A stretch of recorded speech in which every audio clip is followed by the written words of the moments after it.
This podcast is a member of the Place to Be Nation family. Visit us at placetobenation.com, the only place to be in your pop culture world.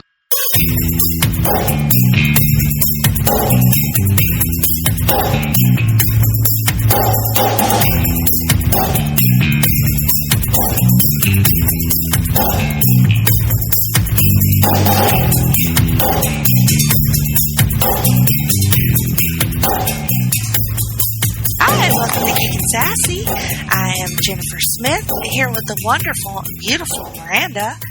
Hey, Miranda. Hey, Jenny. How you doing? I mean, I'm alive, so... Well, yeah. Just barely, though. I mean, aren't we all always hanging on by a thread? You're like right. a thread. One thread. Girl, I feel you.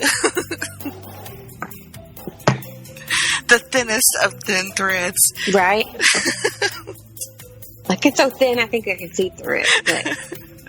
It's so funny that you said that, because I was just sitting here thinking, like, all right, we're going to talk, like, blah, blah, blah, how are you bullshit, you know, like we always do. And then I thought, what's my response going to be? Like, do I just, like, make a joke? Or do I just, like, say something honest that's, like, depressing? You know what I mean? Like... I'm honestly funny, if that makes sense, because so many people are like, oh, you were so funny at the beginning. And I was like, you think I fucking making shit up? Like, I love you guys for thinking I'm that great, but trust me, nobody wants to make up the shit that I tell you guys about my life sometimes. Right. Nobody wants to. But it's like you can also skew that, like, negatively or positively, you know, and it's like... Yeah, that's true. You know, my personal thing is, like, I'll always go negative, but I'll, like, make a joke about it. So it's not really that horrible if you can laugh while you say it, right? That is true. Like, so I tend to be positive, Polly, like, you know this. Like, I tend to be positive, Polly, about, like, everybody else's problems. So, like, you come to me and you're having a bad day, and I'm like, oh, I'm real sorry, but at least this, like, woohoo. Like, I'm super positive with, like, everybody else when they come to me. But then, like, I have something wrong with me, and I'm like, fuck, shit, stupid ass, ah! Like, and then, like, you don't want to hear it when somebody tries to cheer you up. You're just like, fuck you. No, I'm like, no. That is I real. have a time or two been awarded Miss Congeniality, but that does not mean I'm very nice to myself. Yeah. Oh, yeah. I mean... Oh, and there's some people I'm just not nice to at all, so there is that. Yeah. So, anyway, that is 2 minutes of how that's been going. Right. We're not at all desperately laughing at all. Just totally normal. Totally. Well, actually, it kind of is totally normal. Think so? Yeah. Because what do we do anytime the other one calls and it's like, get this shit? We, like, start laughing. Right. It's either that or, like, hysterical crying. That is true. Which I learned something about my boss. It's kind of funny. So she's one of those people when somebody comes to her and she feels uncomfortable about something, it could be like a really tragic thing. She laughs. Like she can't help it. Like just a nervous response. It's a nervous response. Right. It made me think of that lady, the show Trial and Error. I can't think of the lady's name right now. You'd know the actress if I said it. But she was the one on there that was the secretary for the law firm, and she had like all these things wrong with her that are like apparently true, legitimate things. And one of them was she laughs uncontrollably at awkward situations. Or like when people, like they told her, somebody, like they walked into an apartment once and there was a dead body and they're like, no, the lady's dead. She's not asleep. She's dead. And she just starts like hysterically laughing. That's, yeah. That's like, it's a legit problem. Right, it is, yeah. But that's what I was thinking. My boss started dying. Like, we had something happen at work the other day, and it was one of those, I was like, are you fucking kidding me? I was like, oh my God. And she's just laughing. She's like, I'm so sorry. I've done this since I was a kid, and it's not funny, but I can't stop laughing. Good God. So it could be worse. We could be like that. I prefer it to be like not a condition, but just like a last resort before I go completely insane. Oh, there you go. You know? Oh. Keeping it 100 on this here Geek and Sassy. There you go. Mm-hmm. Whatever she just said. I don't even know what that means. I ain't even gonna pretend I do. Is this like one of them words you make me say, like extra and woke and on fleek? That I learned a new one this week and I forgot what it meant. Is it oh God, I heard that. Oh yeah, what is that? I don't know. I'm gonna Google it on the Urban Dictionary. But apparently my niece has been running around saying it a lot. Mm-hmm. And I'm like, what the hell does that even mean? I feel like there was another one that I didn't get. Shit. Of course I can't think of it now. Like when I think of a batch, I think of like a group of something, a quantity of something, you know? No, apparently not. I think of cookies. Right. Mm-hmm. A quantity of things. According to the Urban Dictionary, it's a more potent form of bitch. And it says it here, it actually gives you, it says, batch, where's my dinner? Whoa. I love it. I actually love that. So.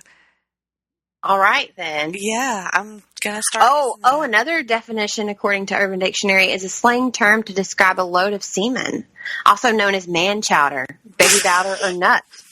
Baby batter. I did not know that one. Man chowder, baby batter, or batch is what we call semen now. Who the fuck comes up with this shit? I think man chowder is way better than batch, honestly. Oh my God. Yeah. Yeah. But then the sentence that goes with that is when I couldn't hold off any longer, I dropped a fat batch right in her eye. Who the fuck runs Urban Dictionary? Like, I want to look at them and be like, what are you smoking? In the eye? I wasn't expecting the eye. I wasn't either, but there it is. It's right there. It says this was written by the dude. The dude. Oh, why am I not surprised? Whoever the dude is from Urban Dictionary, this shit be not. Oh my God, I just can't even. Damn batch. Yeah, he was a batch. Well, yeah. Well, here we are talking about semen, and you know, batches of cookies, right? Not to be confused. A batch of semen cookies. Oh, that's just. Oh God, no. Mm-mm. No. All right, I'm out. What are we doing? All right. Living our life. Dropping so many F-bombs that we get that E for explicit for a reason. Also, the semen talk. Speaking of semen, I don't know. There's no segue. I got nothing. Usually on this podcast, we talk about things in pop culture that we are consuming in the form of watching TV or listening to books or reading books. Do you have anything that would fit into one of those categories? Well, I mean, we were talking pop culture there because, I mean, technically those are today's words used by people in society that I don't know who they are, but whatever. Anyway, so typically, yes, you are now referring to our segment, Read, Streams, and Downloads. Yes, that would be it. That would be it. Mm-hmm. I'm working real hard on this NPR voice if nobody realized that. You're doing good. I appreciate it very much. I'm getting better, and you're getting better at not laughing. Well, you know, I'm trying. Mm-hmm. What do you want to talk about first? Let's do streams. All right, let's do that. Let's do that. So, all right. I'm just going to say, like, not to toot my own horn or anything here, but I had a tweet go kind of, like, viral. Oh, my God, you did? And it was about a TV show that I watched on Netflix called The Haunting of Hill House. So I watched this show, I tweeted this tweet, and then all of a sudden it just got crazy, and there was like 700 likes and like over 100 retweets. I'm like, what is happening? Anyway, I tweeted about this show because I thought that it was October. I wanted to watch something scary, and this show had a lot of buzz around it. And so I'm like, okay, this will be awesome. Like, this will be scary, and it'll be right in keeping with the theme here for Halloween. And so I just think it's going to be a normal haunted house story. And then it ends up being this, like, intense family drama, like, primarily. And then there are a lot of great scary moments, jump scares, like ghost stuff, just scary shit. But really, it's about this family, and you just get so caught up in the characters that it's so well acted. The pacing of the story, I could just go on and on. The way that it's shot, like they did these amazing, like long tracking shots, which I'm a huge fan of. So it just ended up being like way more than I expected. And I was sobbing at the end of the last episode. There are 10 episodes. And I just felt like it came from out of nowhere. Like I was attacked by this show on so many levels. I've heard that from multiple people, that it wasn't just like you're going into it expecting it to be to mess with like fear, or it's not like the emotions that come with like being scared and having fear and like you said, the jump scares and the things, and then they came out like all up in their feelings. Oh, big like time. Crazy in their feelings. Because there's like the way that it's structured is it really messes with the timeline. So there's tons of flashbacks, and it's very like interspersed in there, like a parallel story a lot. Okay. In a lot of ways. So you get basically there's an episode about each of the 5 children, and kind of like the first episode kind of like sets everything up, and then each subsequent one you get to know each child individually and get to see their point of view from when they were children until how they got to this point. And then by the time you know everybody, the episodes start when they all get together, and then all the stories start mingling together. It's just, I'm doing a horrible job explaining it, but it's just beautifully done. No, I mean, I don't think you're doing, I haven't watched it, but I don't think you're doing a bad job at explaining it to me. If I'm understanding correctly, it's like each episode kind of has its own story, but at the same time, they all go together. It's all one big fluid show. Right. It's like, it's kind of like any show. You got this issue going on over here. You've got this issue going on over here. It actually all mingles together somehow. Mm-hmm. At the same time, it's all up in your spooky. Right. Yeah. Because they do this interesting, kind of question, because a couple of the children think that, okay, our mother was mentally ill. Like they all think that their father is crazy for believing in ghosts or whatever, believing in spirits, because they all think that all this stems from mental illness, because a lot of the kids have mental illness kind of in their adult lives.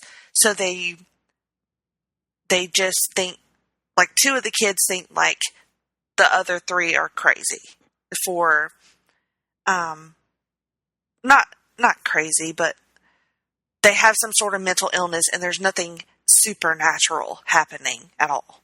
Okay. But it's a combination of both, correct? Right. Okay. Well, kind of. Well, I mean, if you had some pretty supernatural shit happen to you, I'm sure you'd have some sort of mental illness going on. Because, exactly. like, it's going to mess you up. Like, right. I'm just going to say that. Yeah. So. But it's just an interesting way to frame it. Because one of the kids, my favorite, her name is Theo. She actually has like a actual sort of psychic gift. So I won't spoil too much, but like her experience is different from the other kids because she actually does have some connection to the spirit world, like in a lot deeper ways than the other kids do. I guess like if you took a normal person and then somebody that has like empath abilities or stuff, like they'd probably experience something when everybody else would be like, that shit's crazy. Right, exactly.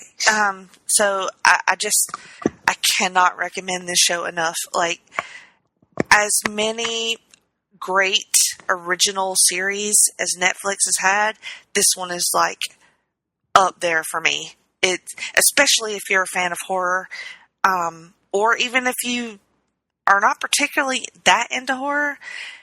I don't think that the horror in this is going to be enough to like,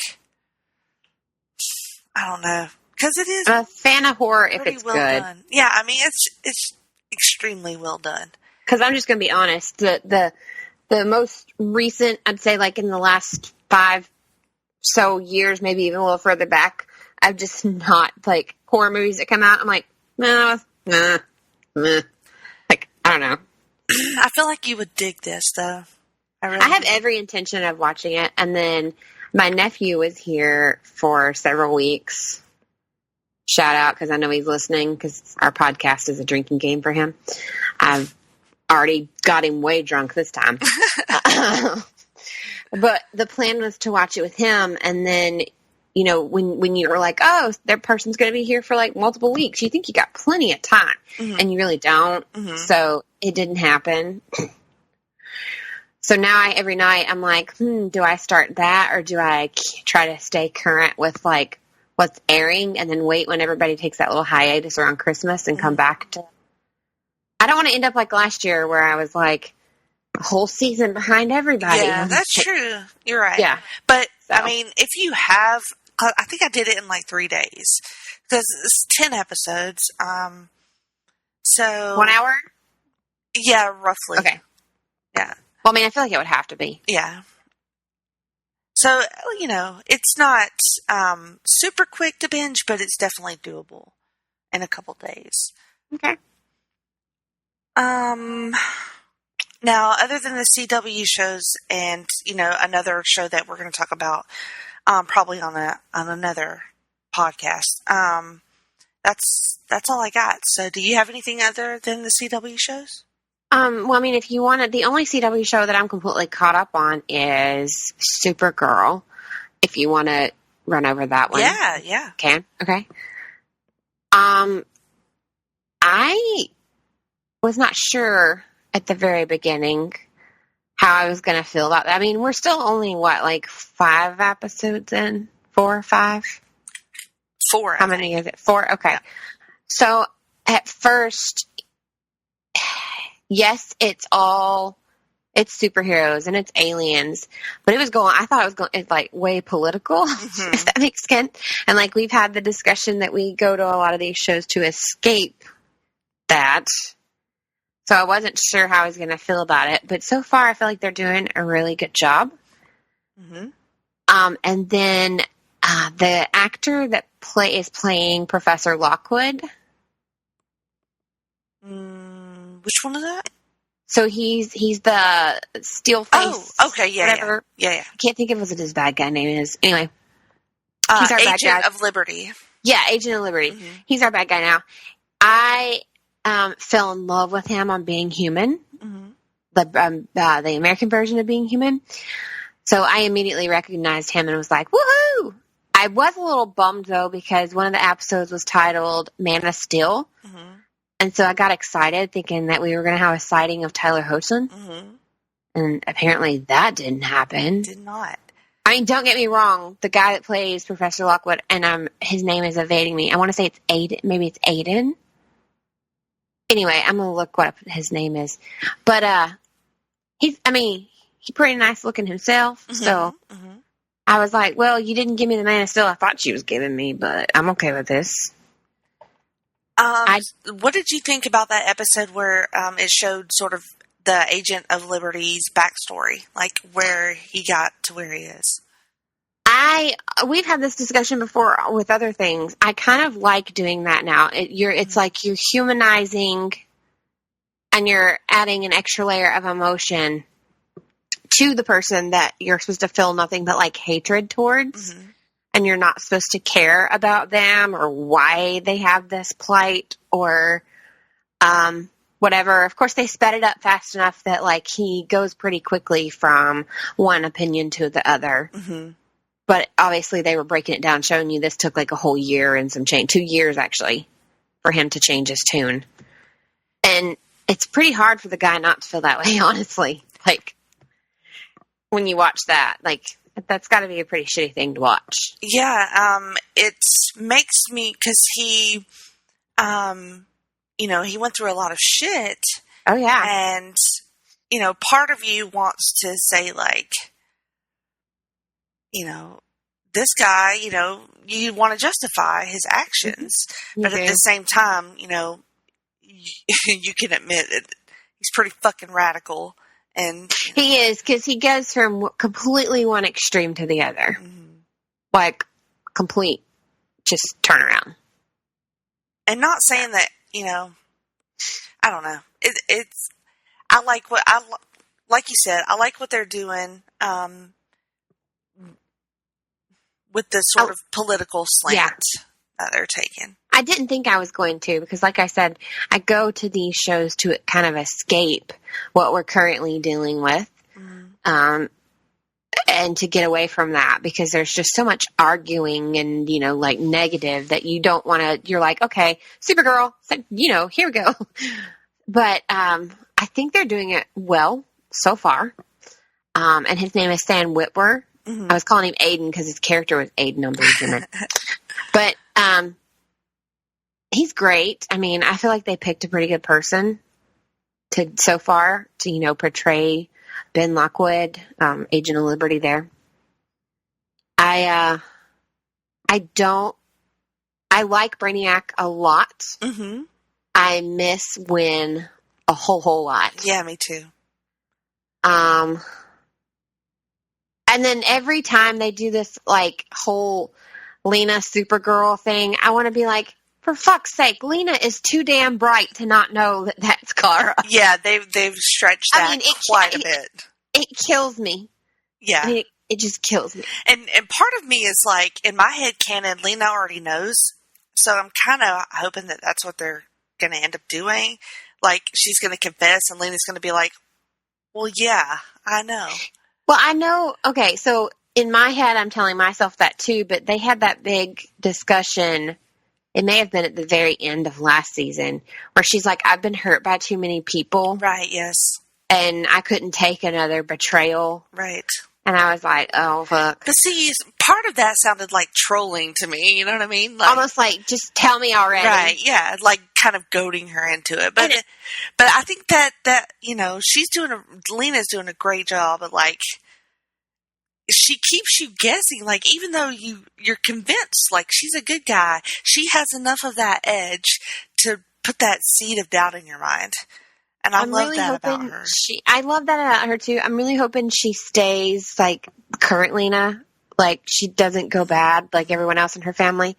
But I think she has that slight shady side to her because, I mean, look, she is a Luthor. And people look at her like, oh, you're a Luthor. Mm-hmm. And, like, all the shit she's gone through to get to where she is now, to be her own person, to be Lena, not just so-and-so Luthor. So she's got that kind of like, where she hid things last season. I mean, I feel like she feels like she has to do that to protect herself. Mm-hmm. Like, I'm going to tell you I gave you all that tech, but I really didn't. Yep. Because she's thinking about herself and protecting herself. And, you nailed it too, because she's just way too fucking smart to, like, be fooled in this way. I mean, it's like, just so obvious. I just don't understand how people are like, oh, that's not. And then I get really agitated with the friendship thing. So Supergirl and Kara are the same person. So I understand that to some people they have to refer to them as two different people, right? So I hate when Lena and Supergirl have just gotten into like, they are like livid, like cannot stand to look at the other one. And then they go and they're like, hey friend, hey bestie, we're having dinner together because you my girl. As Kara and Lena, not Lena and Supergirl. And I'm like, what the fuck? It's just not. That part doesn't work for me. Like, that part is really not working for me. I'm like, you guys were literally just in a fight, like, nose to nose at the DEO, and now you're on the other one's couch, like, dishing, and maybe only an hour has passed. Like, I'm not sure. Like, well, see, that's what makes me think that maybe Lena doesn't know, but then I'm like, how does she not know? So, right. It's so infuriating. Right. But I like it. I like the way they can't wait too much longer, though, before I start to get a little impatient with it. So, right. I mean, we're in season 4 already. Mm-hmm. Dear God, Lena's not dumb. I do really like Manchester Black. What do you think about him? Wow, that was unexpected because I didn't know that character. And when you said his name, I was like, okay, I feel like I should know who that is. So, of course, I had to Google it.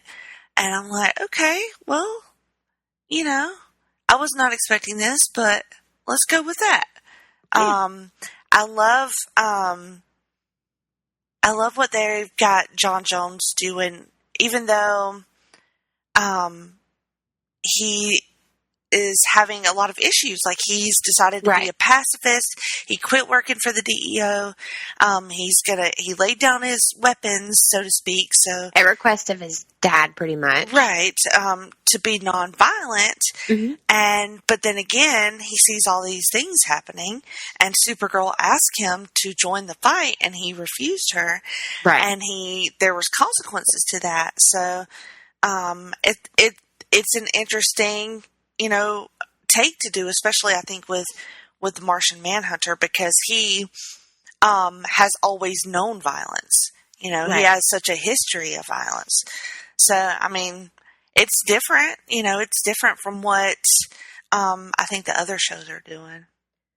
I think it's also showing that when you make any decision in life, especially when you're trying to decide what path to take, a lethal, a non-lethal, whether you choose to like calmly talk about something or scream about something. Once again, even though we try to go to these shows to escape life, I think they also make you learn things about life just in general. Right. And so watching him fight with that, like, do I be violent or not? It can be used in different points of everyone's life. Like, okay, should I take the mean, angry route, or do I need to, like, stay calm and collected? Like, he really struggles, and it shows you, like, the repercussions, because he gets upset, and he's like, he's talking to, oh crap, who was he talking to? Alex. He was talking to Alex. Okay. So he's talking to Alex, and he's like, this is my fault because I told her I wouldn't help her. I told her that, that's not the way to go, and there's other options, and I'm not going to do that. And so he's now blaming himself, which I don't think it's his fault, but it's what happened is a repercussion of him saying no. Mm-hmm. Right. It just teaches, it's like going down the line and showing you, like, here's a decision, you made this decision, and this is the outcome. So this is the repercussion, this is the consequence, the action that you chose. I tell my child that every day. So I thought it was a good, like, reminder as an adult. Like, we too, there's a consequence to every action that we take, and we may not realize how big or, little it will be. That scene with Alex also really reminded me of how much I enjoyed their scenes together. Like when she's being vulnerable and like kind of seeing him as a father figure, how touching it is really, because I know that she sees her dad in him and he sees his kids in her. So it since this season they haven't had much contact. So it was just really nice to have that scene between the two of them in particular. And then I think with the Manchester Black thing, that is also maybe another outlet for John to team up with somebody and have sort of another human connection. Well, I think they have similar stories, Right. and they can kind of connect on multiple levels. But Manchester Black was he's not really, he was a super villain at one point, but he's an anti-hero. Mm-hmm. Yeah. He has a complicated story. He does. He has a very complicated backstory. So, yeah, he's a vigilante. He's not like, if I remember correctly, he doesn't have any like special. No, I don't think things. he's a meta. Or is he? Is he? I don't remember. I know. I don't remember if he's meta or not. They haven't showed us yet. I honestly cannot remember. I'm hoping they do maybe an episode like they did with Agent of Liberty. Maybe do a whole give us backstory more on him episode for. Well, because like you said, you didn't know who he was. I knew vaguely, and I don't remember where. Maybe a Superman cartoon. I want to say maybe. But I still didn't know a whole lot about him. I still don't know like his entire backstory. So I would like to see that too. If they, oh, he does. He has telepathic. That's what I was thinking. It was he was telepath. Yeah. But yeah, I would like them to go kind of explain. I keep hitting my mic. Sorry. Stop. I'm sorry. I'd like them to explain more of who he is. Son of a bitch. Sorry. I looked around this house for my son's headache medicine for like 3 hours tonight. It was like, well, I guess I didn't get you any. I'm really, really sorry. Here's an alternative. And guess what is sitting right here on the corner of my desk? The fucking medicine. God. Oh my God. Anyway, now I have located that. Mm-hmm. Anyway. So yeah, backstory for Manchester would be pretty fantastic. So I know you're not watching Arrow anymore. Well, I'm not. I haven't let it go. Okay. I'm just still behind. Okay.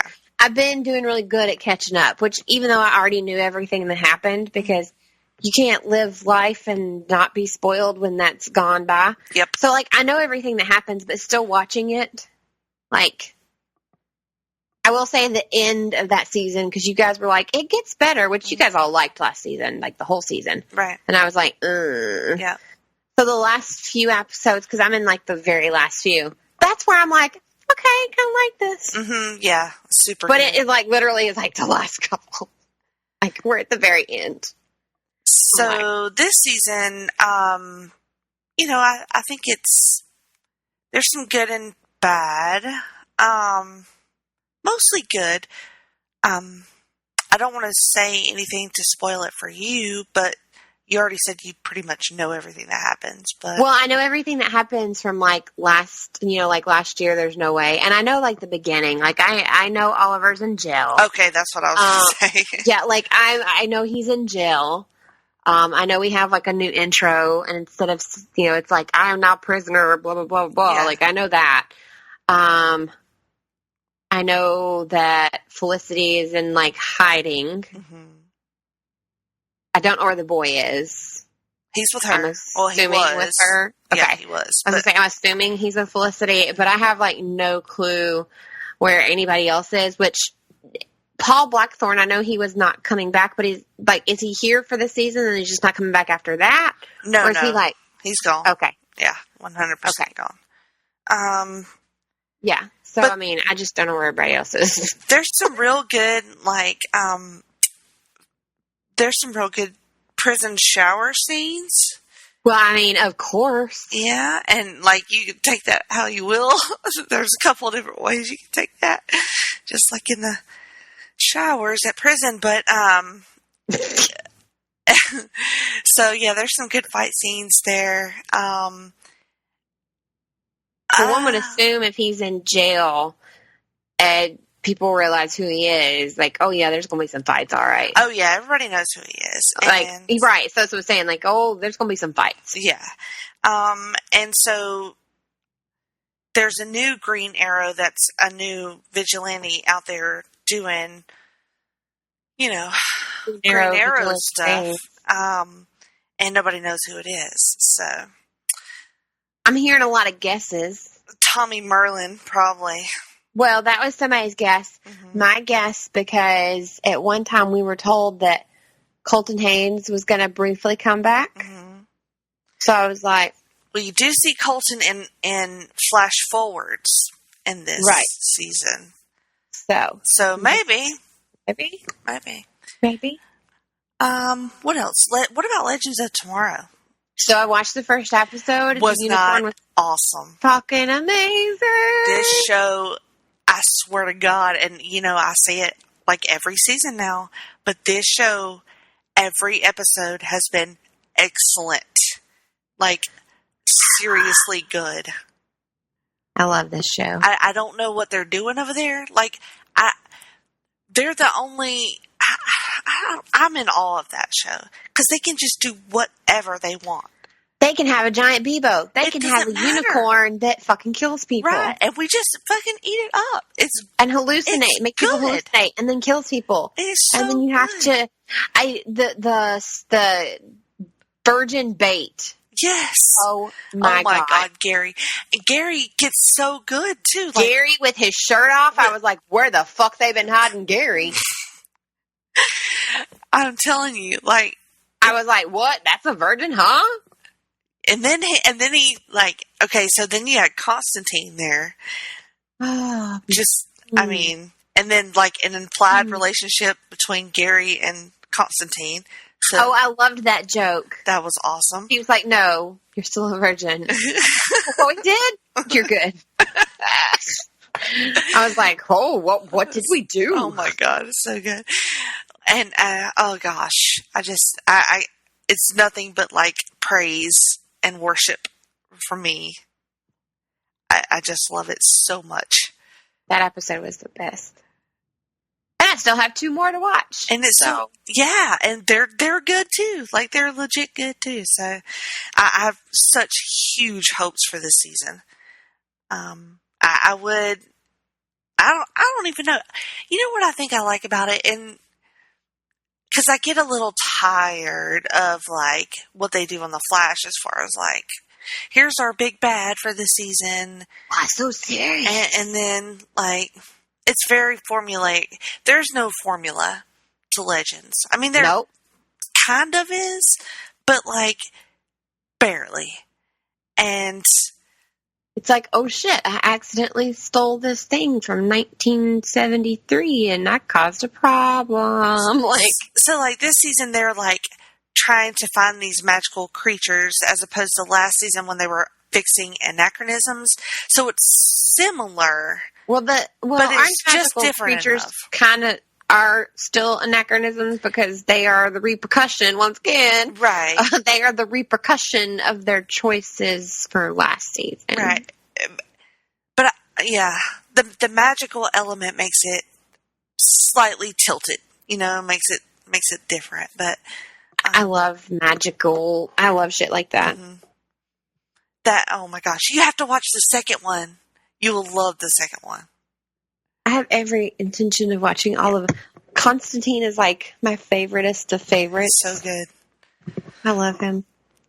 That show, like, I guess if we're not going to get, like, or if CW is not going to, like, reboot, or not reboot, but, like, restart his show, and they're just going to put him on Legends, I guess that'll be my compromise. Yeah, I'll take it anyway. I seriously don't know why they haven't just, like, restarted his show, though. Yeah. Because any episode he's on, if you go to Twitter that night, it's like hashtag Constantine, like, it's crazy. Clearly there was a need for him. Maybe it's just the point in which they chose for his show to come out just wasn't the time yet. Maybe that's what... Yeah, or it was just on the wrong network, It's possible. I mean, but I will say, like, we faithfully watched it here, so... Yeah. So, The Flash. Have you watched any of The Flash? I am caught up. Like, I can watch this season officially. Okay, good. So I can watch the season. I have 4 episodes of that. So what I've been doing is taking one a day. So, like, today I did all of the Supergirl. Yesterday I was watching a bunch. I watched almost all of Arrow while I worked. Today I did Supergirl. Mm-hmm. So tomorrow part of me wants to go complete Arrow so I can watch the current stuff, but I think I'm going to go to Legends because that's just 2 episodes. Yeah, and then yeah, you should definitely do that. I got a lot to keep up with right now. Yeah, it is. Yeah, you tell him. Or not. Hey. No. Wouldn't be a night of recording if the dog didn't bark. I will say that, I have enjoyed The Flash, but like I said, it's starting to feel a lot of the same. And which I feel like there's only so much you can do there. I honestly don't know. And it's nothing bad in any of the performances. I like the new cast members or member. I like what they're doing with Wells. And none of it is bad. It just feels not. Sounds like you feel about current Flash like I did past Arrow. Could be. Like, I just couldn't tell anybody why I was like, Yeah, pretty much. Their big bad for the season has not been very compelling thus far. But maybe it will be. So, I'm still going to keep watching it, obviously, but right. I'm hoping for some sort of, it just needs some fucking fire, some juice, some, I don't know, spice. Gotcha. Did you get to watch any new shows that premiered? I did. So I started several. Trying to think. I've gotten behind. So when the hurricane came through, we essentially no local channels worked for a week. Right. So that kind of threw me off. And I'm behind on a few things because of it, but it's okay. I will get back there. I will say A Million Little Things. Oh, wow. You didn't know you needed it, but you need it, and you also need Kleenex. It's going to mess with you, but there's also twists and turns to that one that you're kind of playing detective along the way, too. All right. Yeah. It's really good, though. I highly recommend it. You're going to cry. Great. Everybody's going to cry. Except for Bianca, because Bianca don't cry. Unless she's laughing so hard at me that I make her cry. There you go. There's that. The other one, it's a 30-minute, comedy kind of thing. The Single Parents. Oh, yeah. How's that going? That is freaking hysterical. This poor guy they're all friends, essentially. So their kids are all in class together or all in school together. And the kids all have varying personalities. They are great. And the parents all have varying personalities as well. And they're all single parents. And the one guy, I guess he's the new guy. Mm-hmm. And he's over the top. He's and we're going to I need everyone to sign up, everyone to participate. He's all in it, gung-ho. He's Miranda. And they easily, they bust his bubble. They're no. If you overdo it, if you do all this, then it makes us look bad because we don't do this. So they're Jenny. So, all right. There's your dynamic. It was so funny, but it's really good. And it's got some good, I don't want to say some good acting. It has people that you will recognize and then other people that maybe you don't, but they're really good. And it's kind of funny because one owns a bookstore / bar called the Winebury. Mm-hmm. You can read books and get a bunch of wine. Nice. Right. And then the other one is a single dad. He's super young and they've brought him in, but he's a single dad of this infant baby that apparently what happened is one of the very few girls that he's ever had an encounter with, so to speak. Mm-hmm. One was his best friend, and she got pregnant. Oh, wow.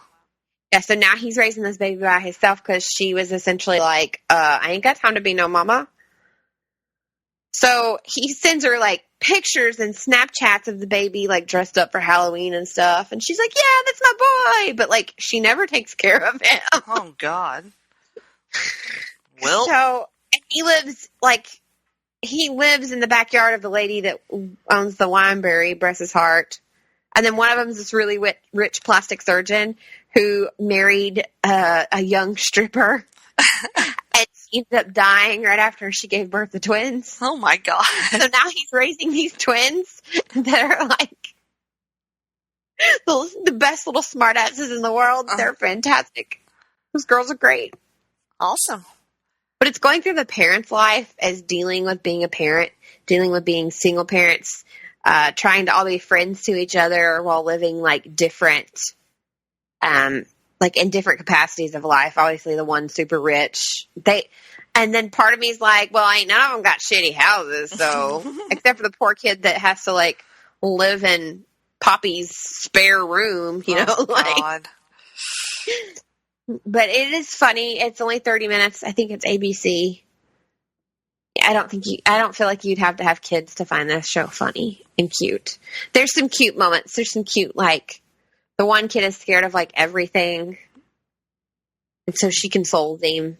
And, like, it's her growing as a parent and him growing as a kid. I think all the kids, if I'm not mistaken, they're all around, like, 7.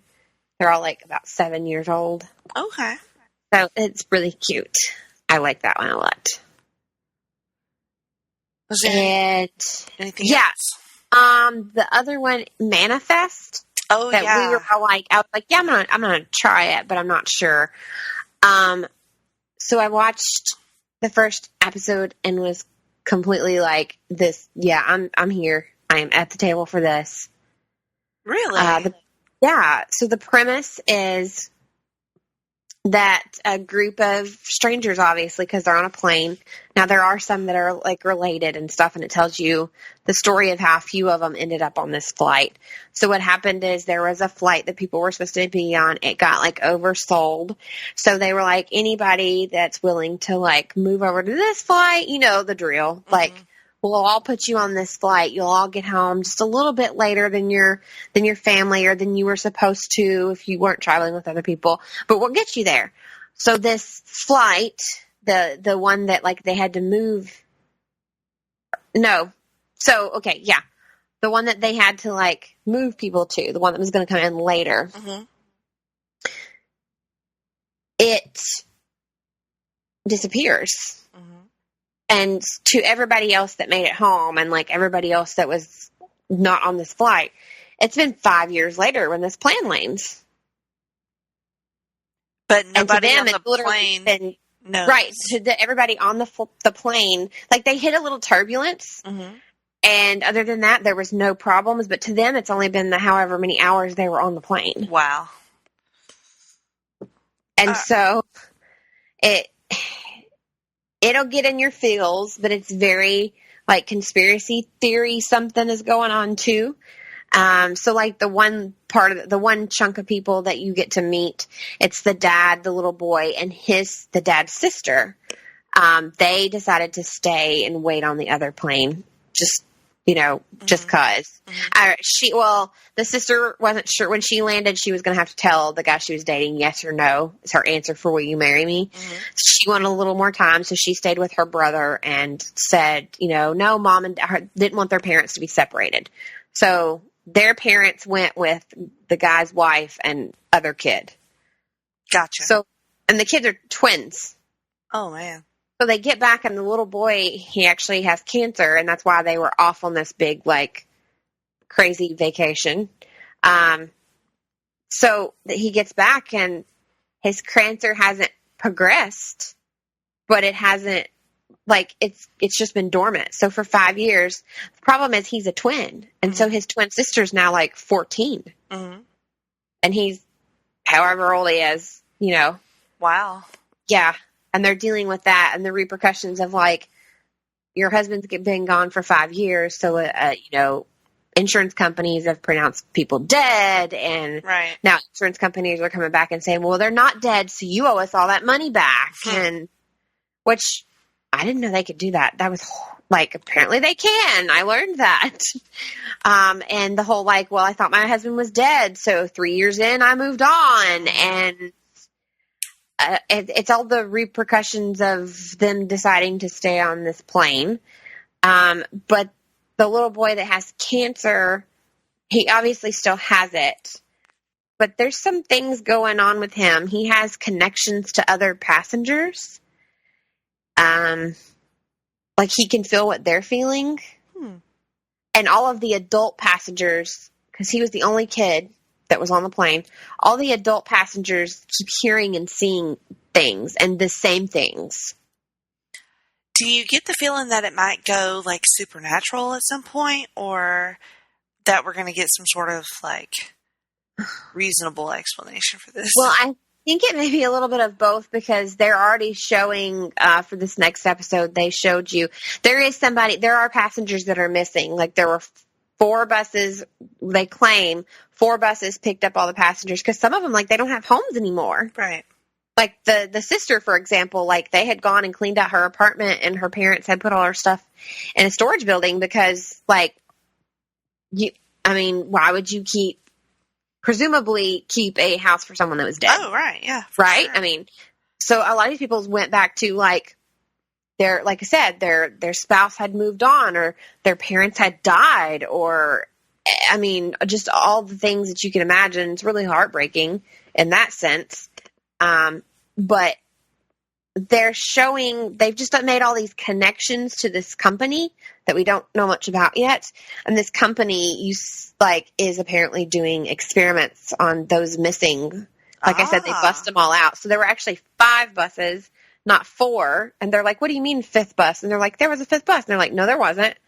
So and the government is trying to figure out what's going on. They feel like they're being lied to. They don't know what's going on, but there's testing going on people that we've seen in this last episode. And it's humans, like it's people, but I don't know where they went. Like, was that extraterrestrial or supernatural? And now they're testing them because they want to know what happened to them.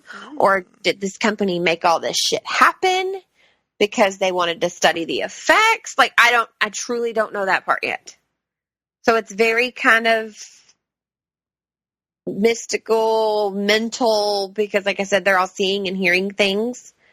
And their seeing and hearing things has actually helped them save people so far.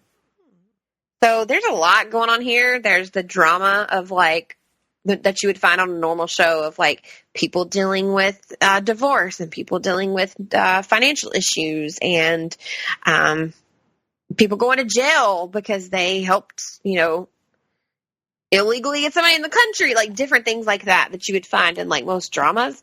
But then there's also that whole aspect of like the medical side, because there's a lot of medical stuff clearly going on with, the kid having cancer and, people being tested on. And I don't know, it's kind of a combination of a ton of fucking different shows. Okay.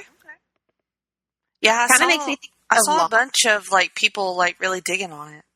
Yeah, I was one that I was like, I'll try it. Like, let's see. I don't know. And so far, I really, really enjoy it. It's interesting. And I really like it because, sometimes I can figure shit out. Mm-hmm. And I have no clue. Like, I truly have, I have kind of ideas, but not really. Well, that's good. Yeah, I like that. Good. All right. What about books? I have been reading, not as much, just because, there's a lot of new stuff to get through this time. Let me pull up my list here. Why don't you, because I know you had a couple of books, so why don't you go ahead and tell me kind of what you've got going on? I have been on this kick. I've talked a couple of times about a couple of his books, but I kind of got on this kick of reading everything by Paul Tremblay. And that's right. So reading equals audiobooks. I am one of those people that feels like that's the same. Yes. Okay. So I did 3 of his. One of them, I really want to focus on 2 of them, but one of them was called Disappearance at Devil's Rock, which was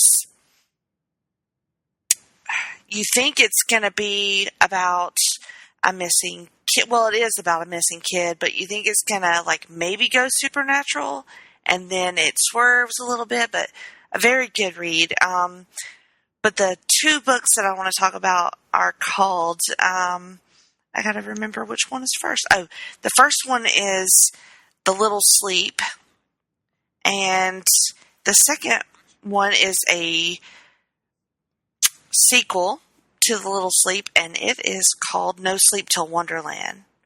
Okay. And yes, that's correct. I was thinking I had switched them, but no, that's correct. The first one is A Little Sleep. Second one, No Sleep Till Wonderland. And it is about a detective who has narcolepsy.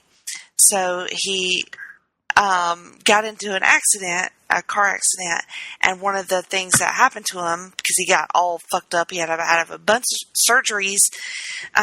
One of those things is he developed narcolepsy. So he will often find himself, I mean, as you would, in these situations where he doesn't know what happens, because when he falls asleep, he can still like be cognitive, have conversations, walk around and do activities without any knowledge that he's asleep.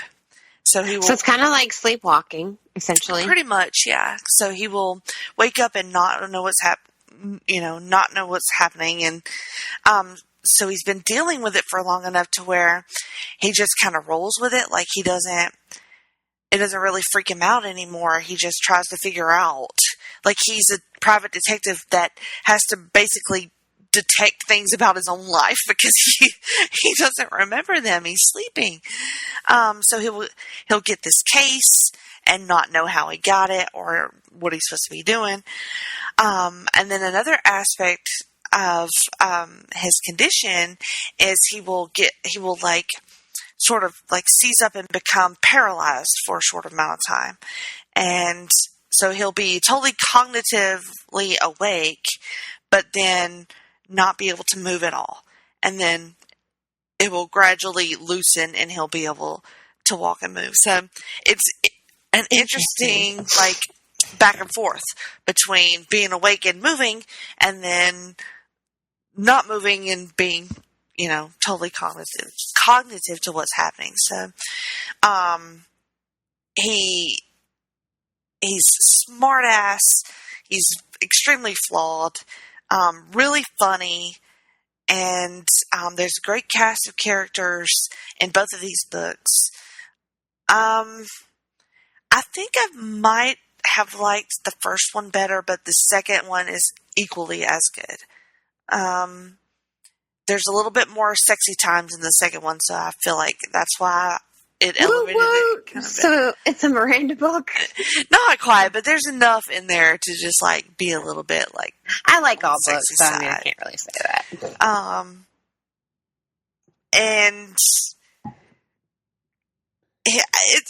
it's real nice sometimes. Me, I tend to like the bad guy sometimes, so it's nice to have a sort of anti-hero that's kind of an asshole, and you still feel bad for him because obviously he goes through a bunch of shit, but he is sort of terrible in a wonderful way. Gotcha. Yeah, and it's the reading is very well done. The voice reading or whatever voice acting. I don't know. It is actually voice actor. If you're talking about the person reading the audiobook, yeah, doing the narration, they are voice actors actually. Mm-hmm. But it's very good. Would highly recommend it. Now, you talked about a book of his before, did you not? Couple, yeah, I've read probably 6 by now. Yeah, I kind of got obsessed with him. And was he an author that you knew beforehand, or did you find one book and then kind of fall in love with him? No, somebody recommended me that first book of his, the one about the chick who had the blog, and it had this huge swerve at the end, and it's called A Head Full of Ghosts. That was the first. I think I downloaded that one, but I haven't listened to it yet. So that was the one that got me hooked. The second one was Cabin at the End of the World.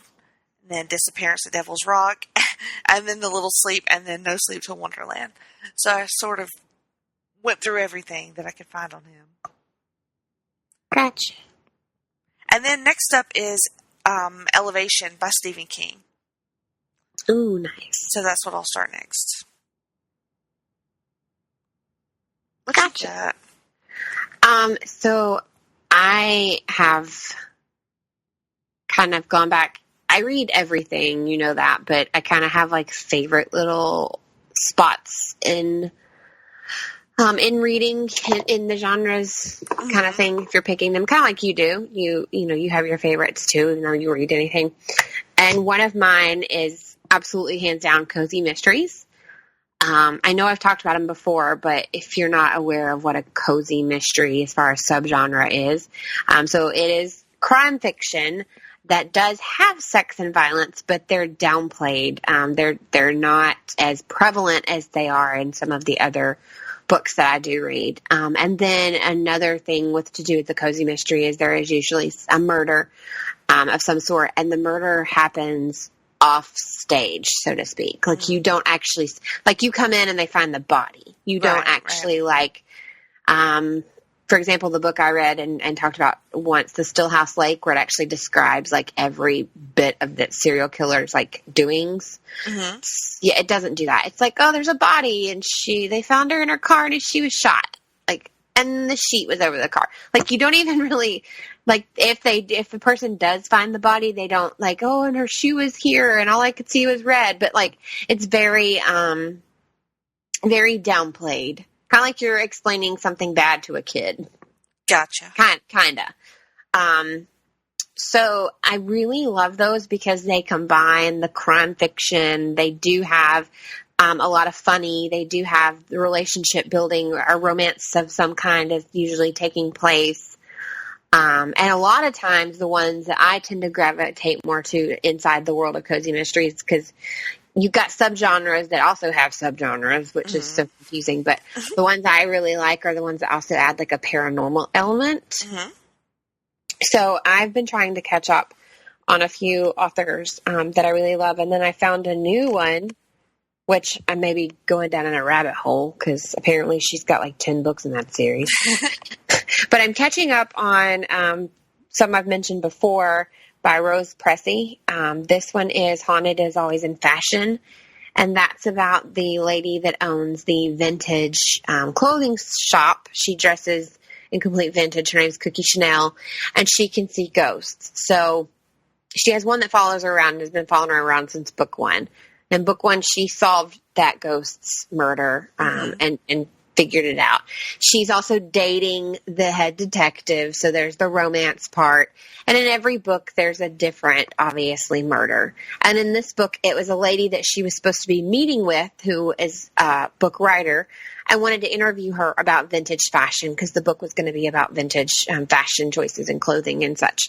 And on the way to meet her, she gets stuck in this traffic and she's like, why does my tiny little town have this traffic? Like, this shouldn't be happening.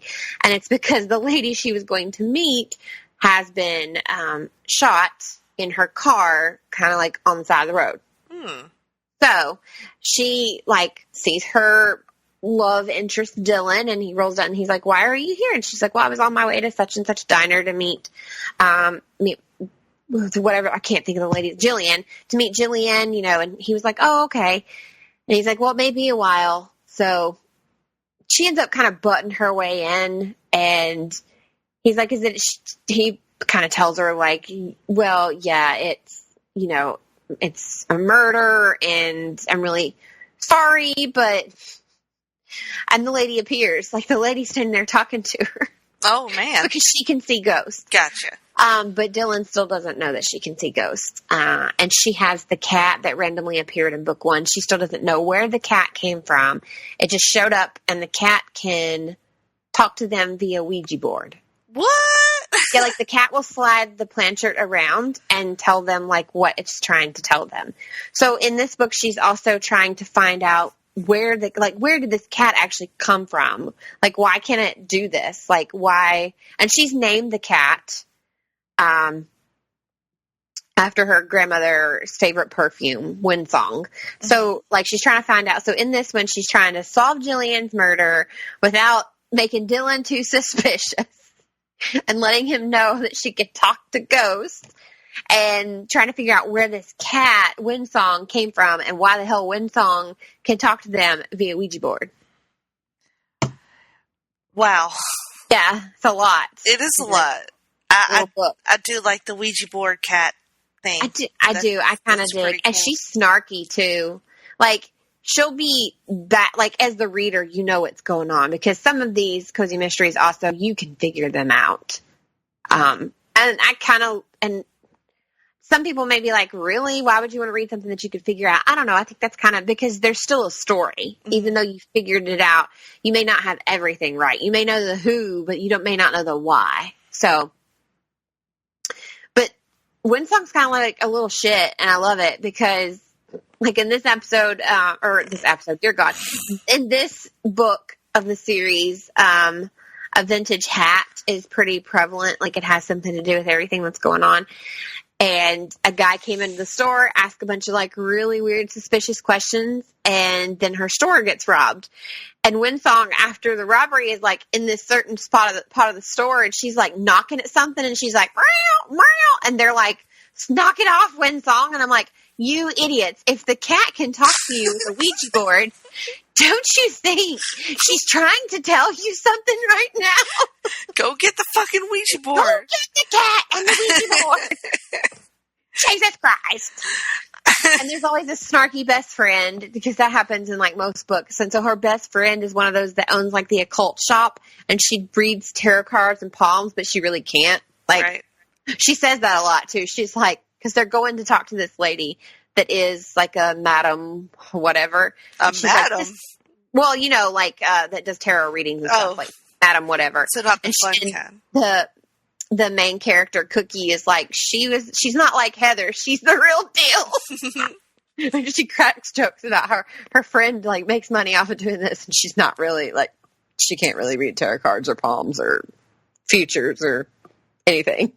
If Libby could communicate via Ouija board, I'm telling you, your cat goes into like other dimensions sometimes. So she would just say like, "Feed me, bitch," or "batch," and like she'd spell out batch, but she'd like, you know, when people like say bye and they do like bye, or they do lots of Y's and E's. Yeah. She'd batch, but she'd be like BAAAAAAATCH.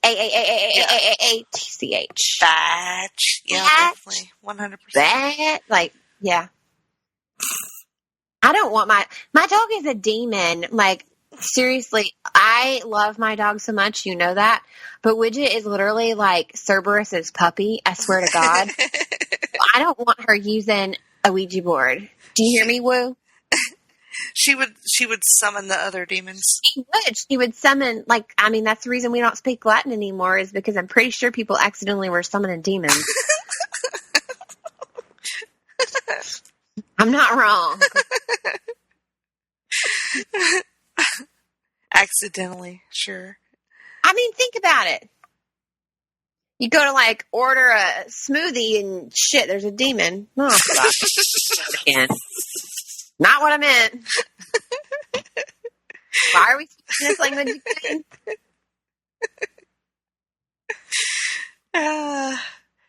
But do the demons, like, speak Latin? Or are they just summoned by Latin?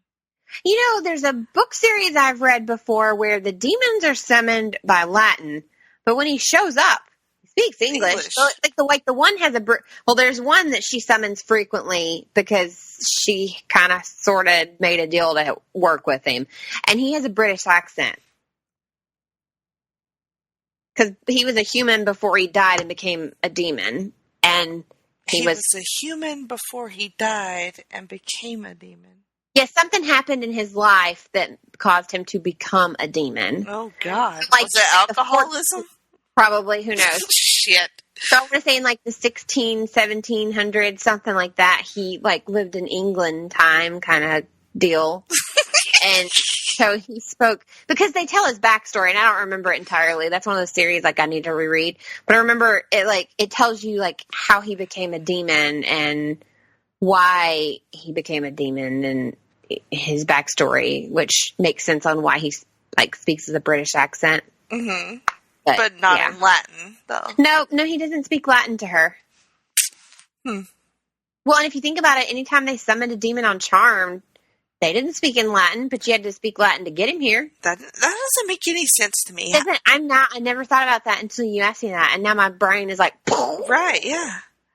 Maybe they are speaking Latin, but they're like demonizing us to where it sounds like a Google Translate. Right. Where we hear English because that's what we speak, but they actually like yeah,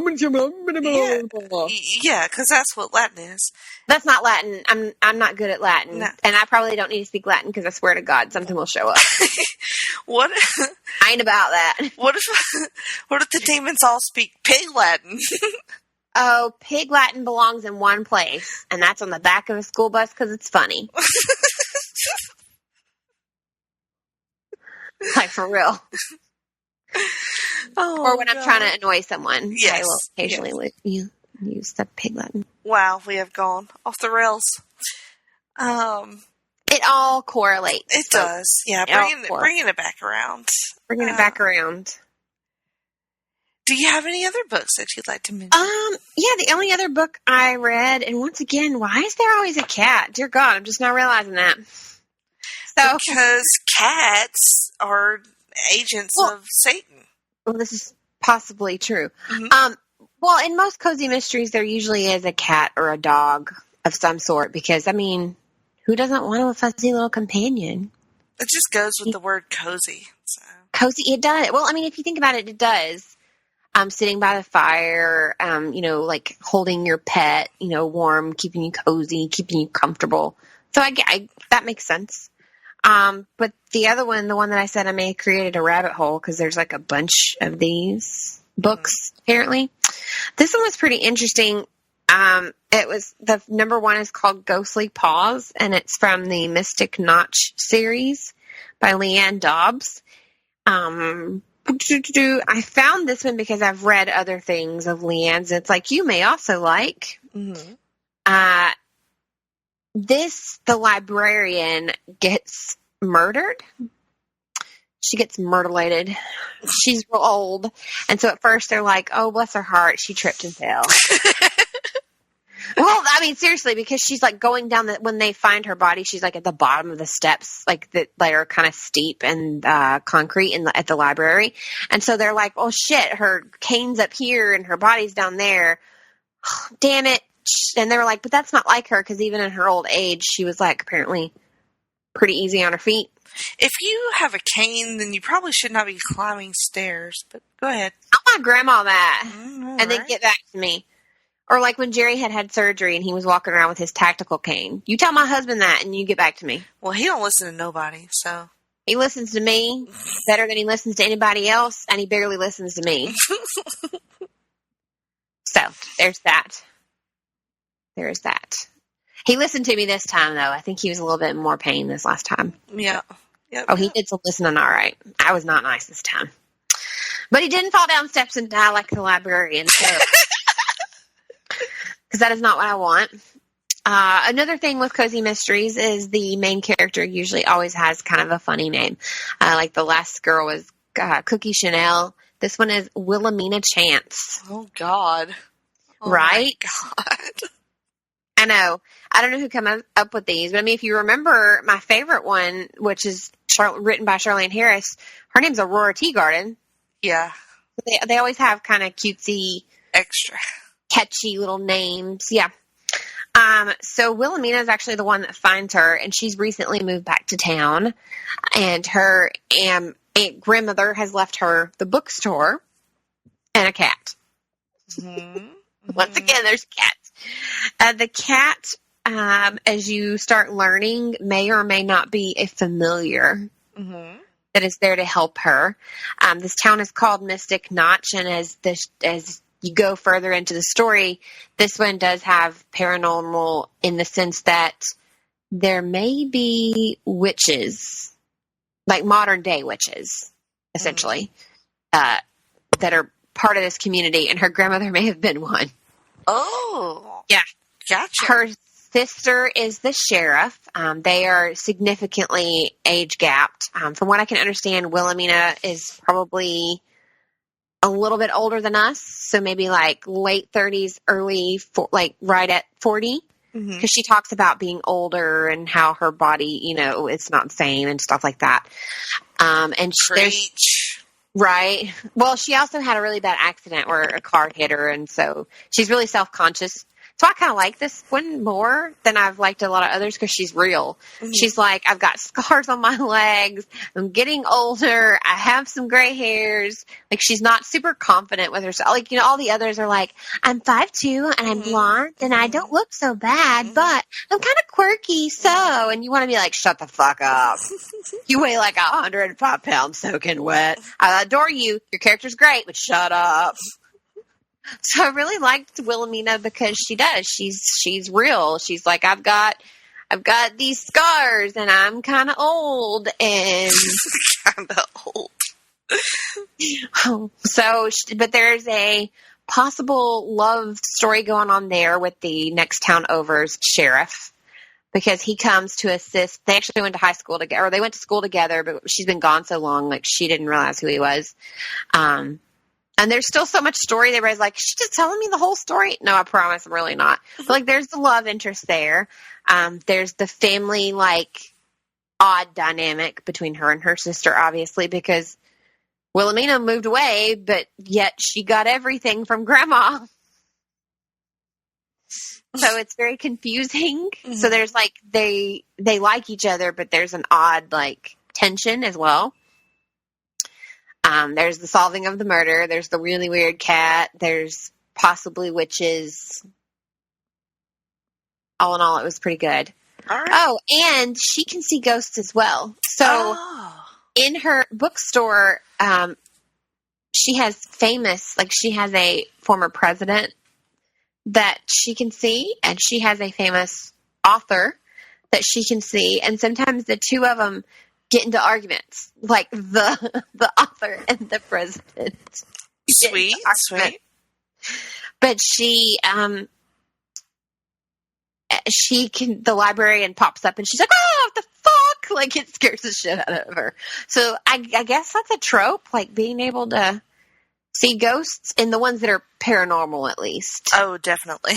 Aurora Teagarden, that's not a paranormal series. She can't see ghosts or anything, but coincidentally, she's also a librarian. So there's a lot of, like, being a librarian or owning a bookstore or being able to see ghosts or owning your own little, like, kitschy shop of some kind, like Cookie does with her vintage clothing. Mm-hmm. There's a lot of the same tropes that are used over and over again, but it's like Hallmark movies. Like, you know what's going to happen, but you still going to watch it. Right. And you still may even cry, but, like, there's comfort in that, Yeah. It's cozy. Right, exactly.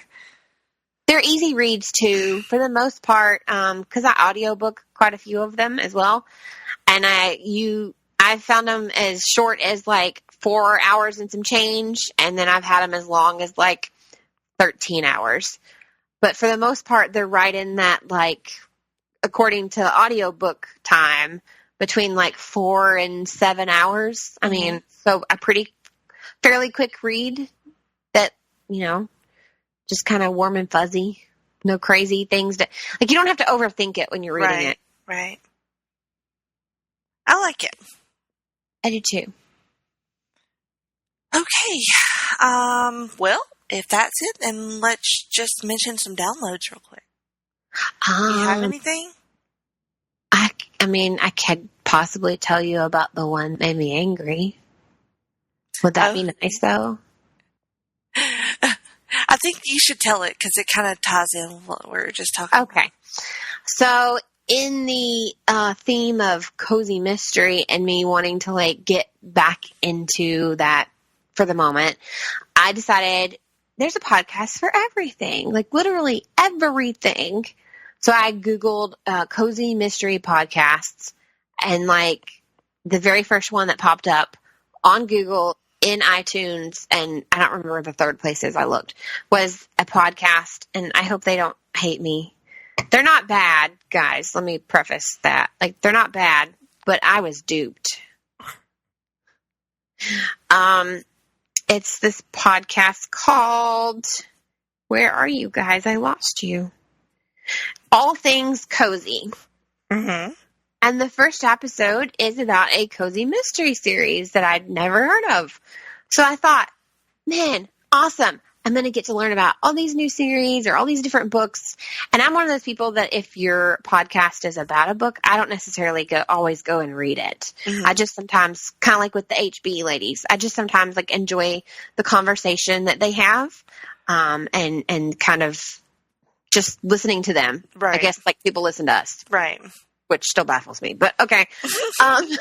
Same. Right? So I was really excited because I thought, okay, well, I mean, I'm going to learn about some new books, maybe some new authors, or maybe books by authors I didn't know about. Super excited. And I start listening to this podcast. And by the way, I was impressed with their sound quality for a very first episode. Mm-hmm. Because, typically everybody's first episode, their sound quality is not that great. Right. Or they sound super scared. Right. And I apologize in advance if my sound quality has not been too great for the past few episodes. I've been having some technical difficulties. No, you sound good. It will get better. But I was impressed with their sound quality. I was impressed that they knew what they wanted to portray, who they wanted to be, like, pretty quickly. And they were explaining this cozy podcast. And I'm like, wait, you mean this is just a podcast about things that you find make you cozy? Like, they have a segment about cozy traveling places. Like, where do you want to go? I'm like, cozy, this spot. And I was like, what am I? I feel like the kid that went trick-or-treating and was like, trick-or-treat, thinking he was going to get a whole bunch of fucking chocolate, and he got, like, Smarties. Or, like, a rock. Like Charlie Brown. Or like Charlie Brown's rock. Mm-hmm. I felt kind of screwed over. Well, damn. So the first episode is about a specific cozy mystery series. It wasn't. I enjoyed listening to them because they talked about kind of some of the same things I mentioned. As you can kind of predict them, and there are things that really make you angry in certain books where you're like, kind of like I was with Supergirl, where I'm like, why do you guys fight and then you're friends, and then I'm so confused. Mm-hmm. They do talk about that, but then there's only like maybe one other episode where they talk about a book, and I'm like, this is not what I... How do you have a whole podcast on just things that are cozy? Well, like the one they talked about, and apparently there's 36 episodes so far. They started in 2017, so that's pretty impressive as well. But they have, like, in the second episode, apparently the girl who's on here, Jillian, argues that Keith Morrison is cozy, while Matt talks about HGTV's anti-popcorn ceiling agenda. Right, that's the show notes for episode 2. Okay. A weathered wood-scented Nature's Wick candle scares Matt and underwhelms Jillian. So, I guess they talk about things that make them feel cozy. Yeah. Like, think happy. Like, your happy place is different than everybody else's. So, what makes you feel warm and fuzzy inside? Which, saying that just made me think of my old camp counselor. I think what we should do is, like, ask our listeners to listen to a couple of these episodes and tell us what happens. I don't know. I kind of want to know. Yeah, tweet us. Episode 2 is called Cozy TV, Fixer Upper, and Dateline. That's like all up in my... That does sound like you. For me. Does. Maybe you should try that episode. I'll try it again if they won't do the silly cozy travel spot thing. I don't know. There were just a few segments that, I mean, it's their podcast. I have some funky segments too, and people may not like them. So, whatevs, but I don't know. You said I have some funky segments. I do have some funky segments.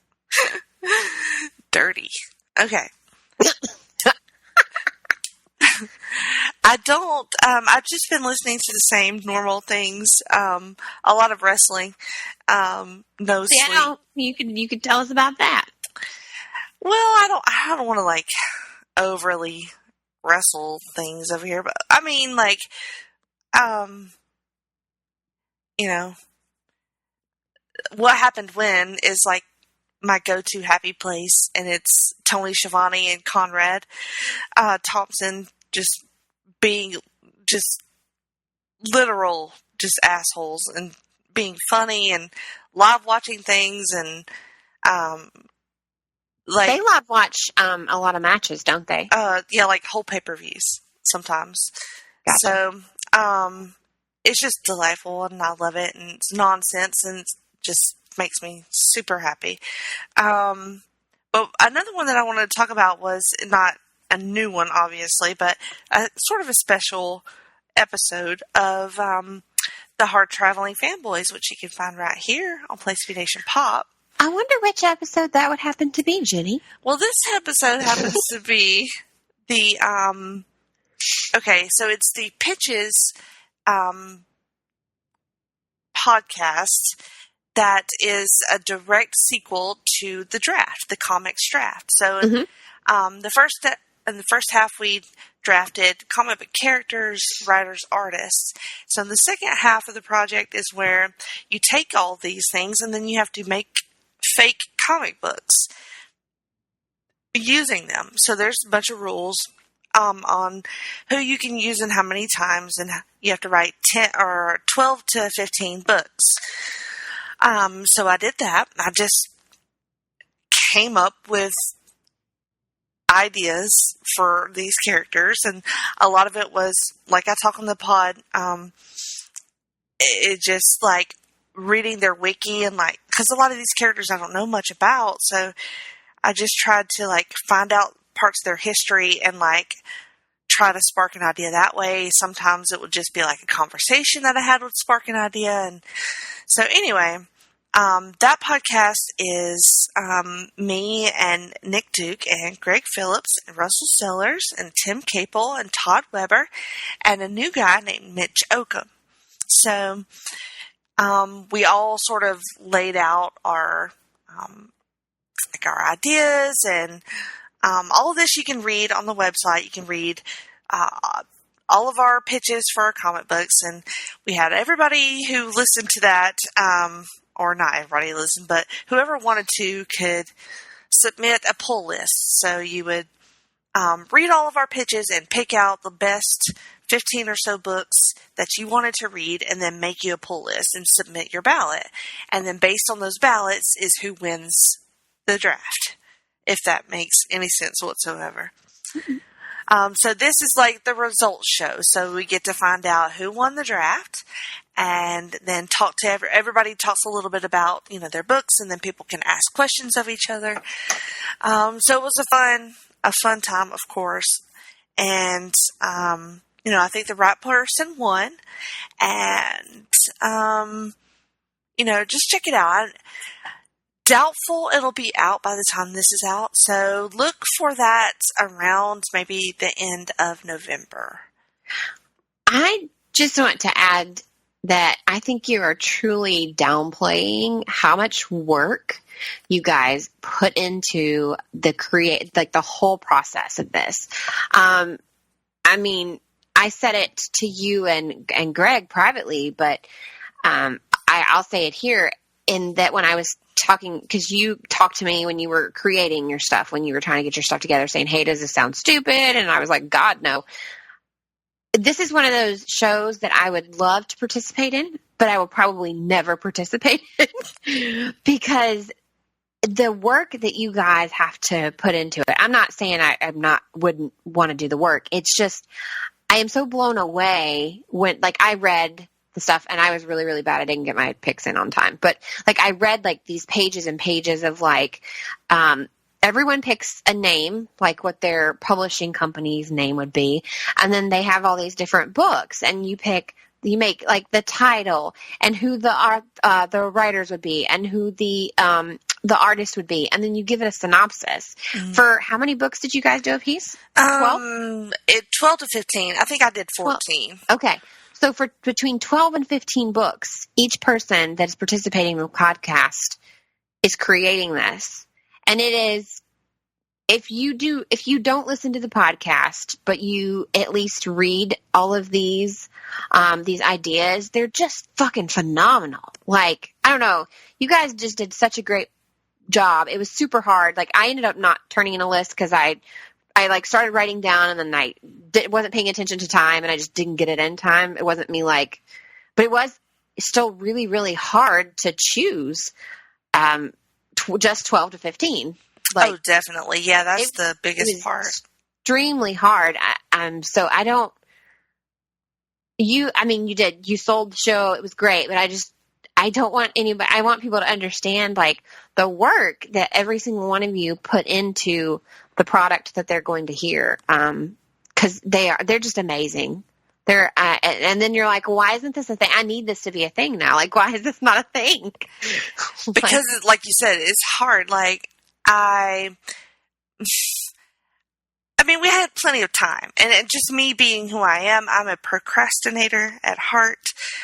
So I had actually like given myself a week, like towards the end of the deadline, to be like, look, nothing else is going to happen during this week. Okay. So this whole week, Jenny, is when you need to sit down and get serious about writing this shit.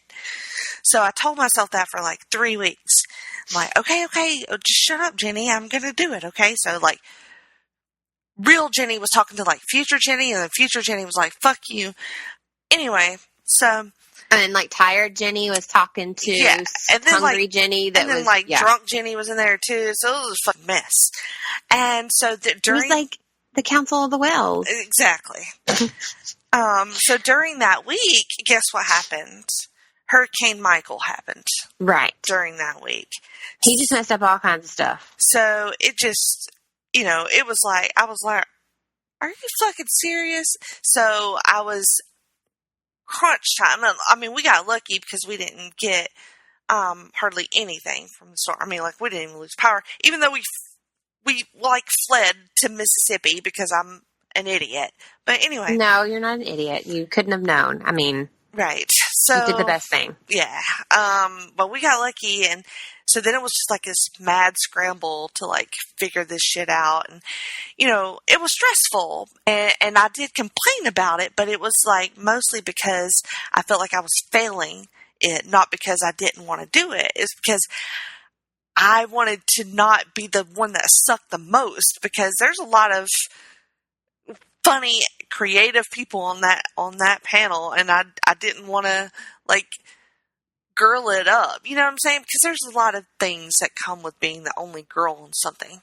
Yeah, you know what? But it's like when Russell was asking for something on Twitter, and I was like, well, I can give you my picks, but it'll probably be very girly. And you know what he said? He was like, girly it up. Right. So, I mean, there's a certain extent where, like, yeah, I mean, don't not be a girl.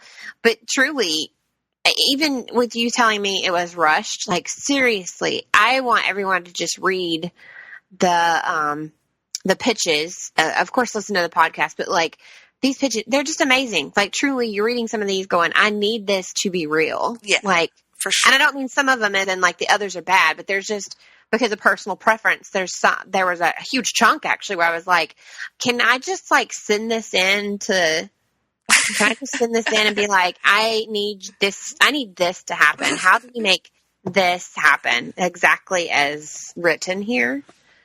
Well, now I'm curious what was on your pull list, so I'll ask you that after the show. A lot of yours were, and that was the problem, is that, like, I had already picked a bunch, and then I was like, shit, I still got, like, 4 more pages to go.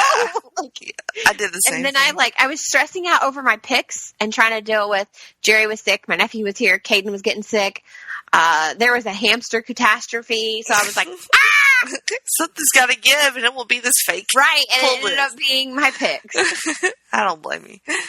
So anyway, just check that one out. I think it's end of November, but I'm not 100% on sure on that. But Anyway, speaking of the Hard Traveling Fanboys, we might have one of them as our guest coming up. What do you think? One half? One half? Did you say one half of the Hard Traveling? I would say the better half. We're going to get in trouble if we say that. But... You're right. I don't mean better. I mean gooder. Gooder? Yeah. Goodest. The gooder half. The gooder half. I like that. Yeah. All right. The good half of Hard Traveling Fanboys will be here when we get back. So stick around. Promotional consideration paid for by the following. PlayStation Nation's Justin Rosero and Chad Campbell here, and we want to let you know that we have a ton of great podcasts available to you on iTunes, Stitcher, Google Play, and PlayStation.com, and we now offer them to you on 2 great feeds. On the PlayStation Wrestling feed, we bring you the Mothership, the Place to Be podcast, Main Event, Survey Says, Wrestling Warzone, a Monday Night Wars podcast retrospective, No Holds Barred, Jeff Learns Wrestling, and our monthly pay-per-view reaction shows.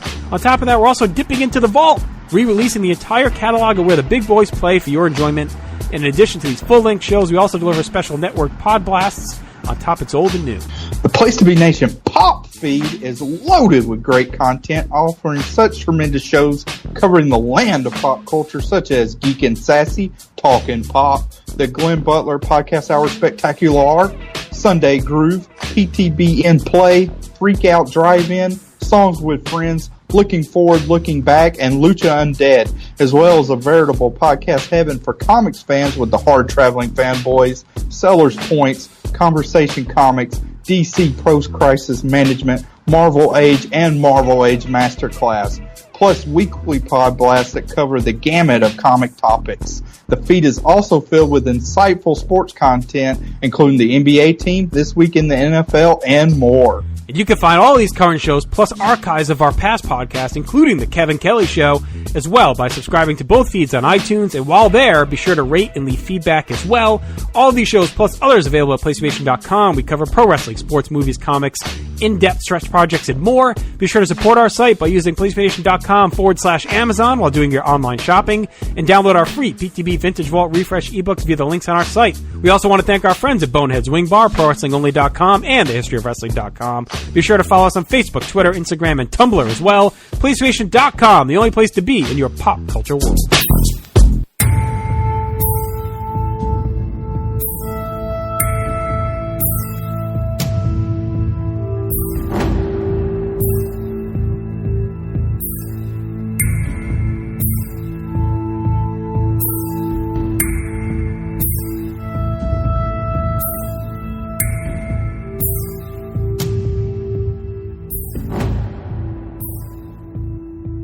Welcome back to Geek and Sassy.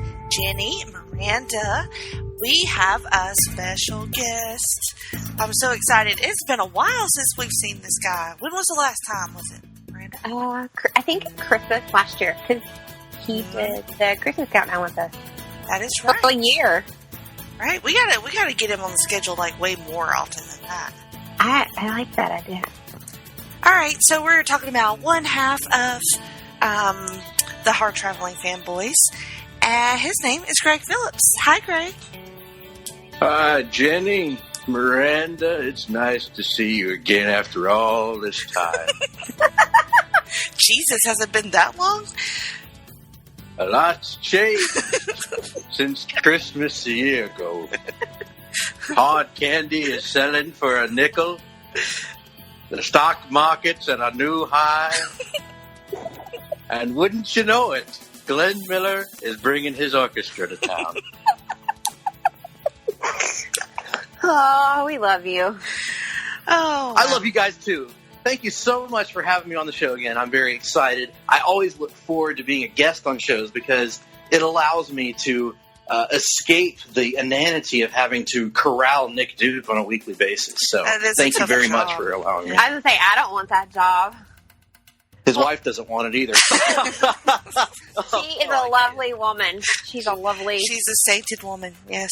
She is. All She's right. anointed. So we, of course, we didn't exactly meet our Halloween mark for this show because of This will be a Halloween show. usual fuck shit junk that happens. But so we decided we were going to take a look at the 2017 animated movie called Justice League Dark, and easy for me to say.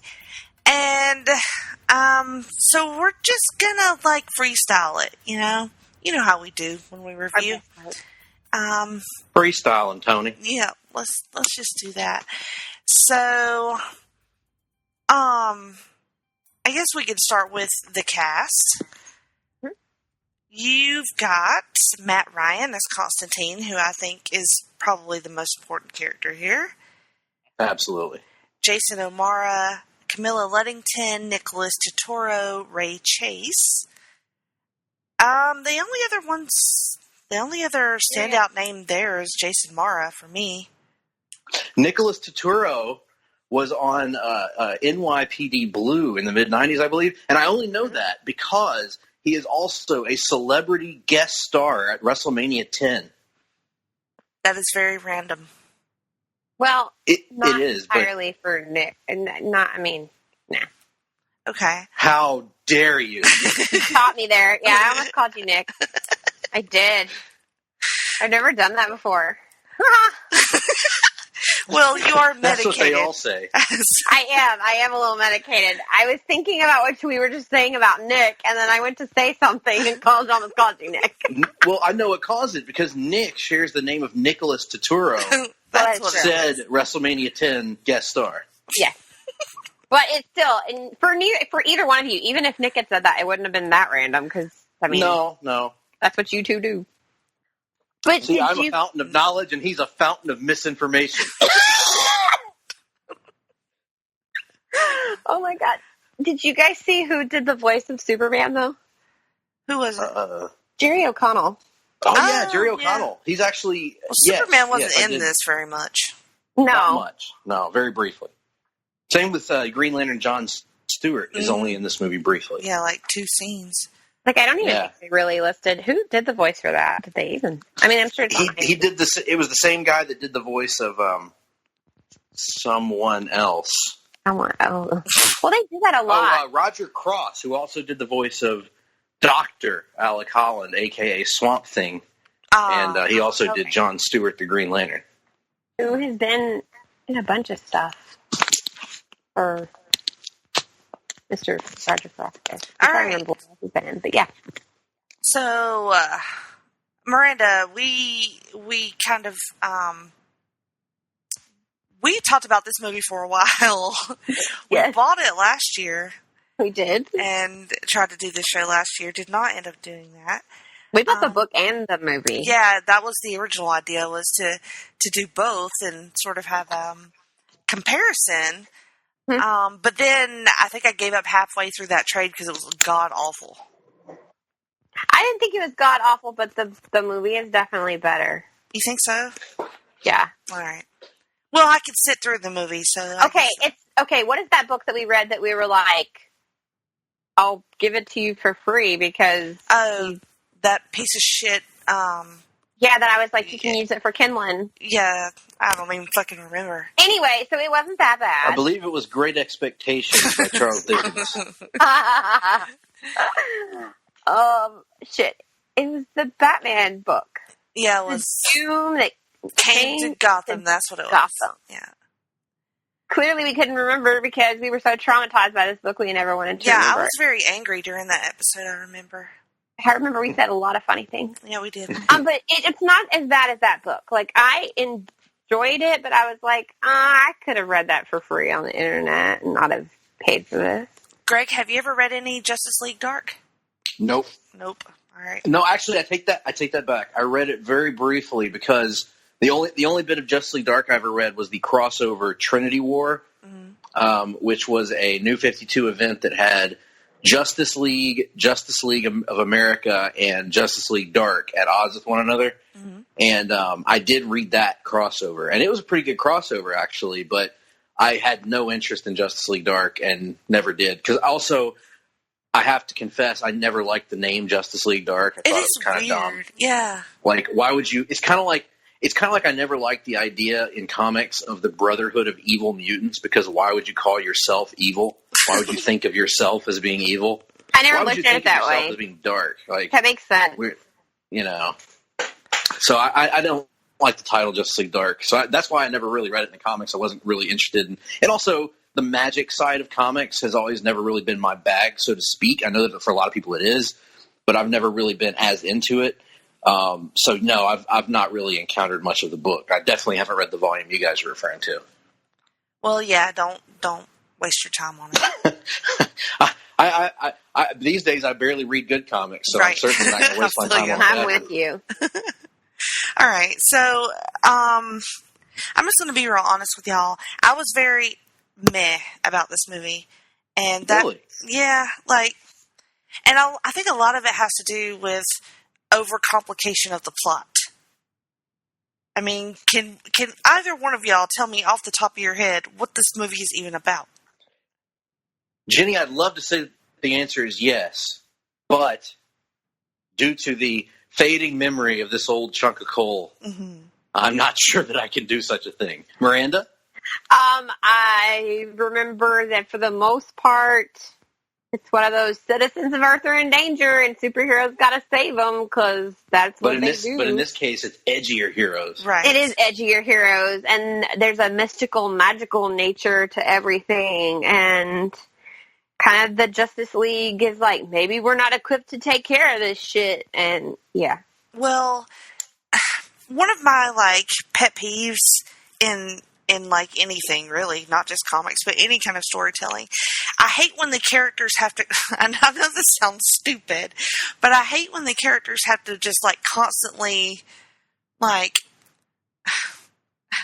I'm not going to explain this well, but it's like they go Soil themselves? No, they go to a location, and then like a thing happens, and then they go to another location.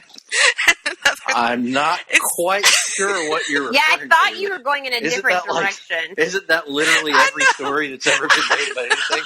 Stuff happens at some point. That's why I knew it was going to sound stupid, but like I know what I mean by that. I hate those stories where stuff happens in places. Is it? I thought where you were going with this is that you. Now I can't even be serious. Dear God. Don't make me bring that NPR voice out. But it's like, I don't know.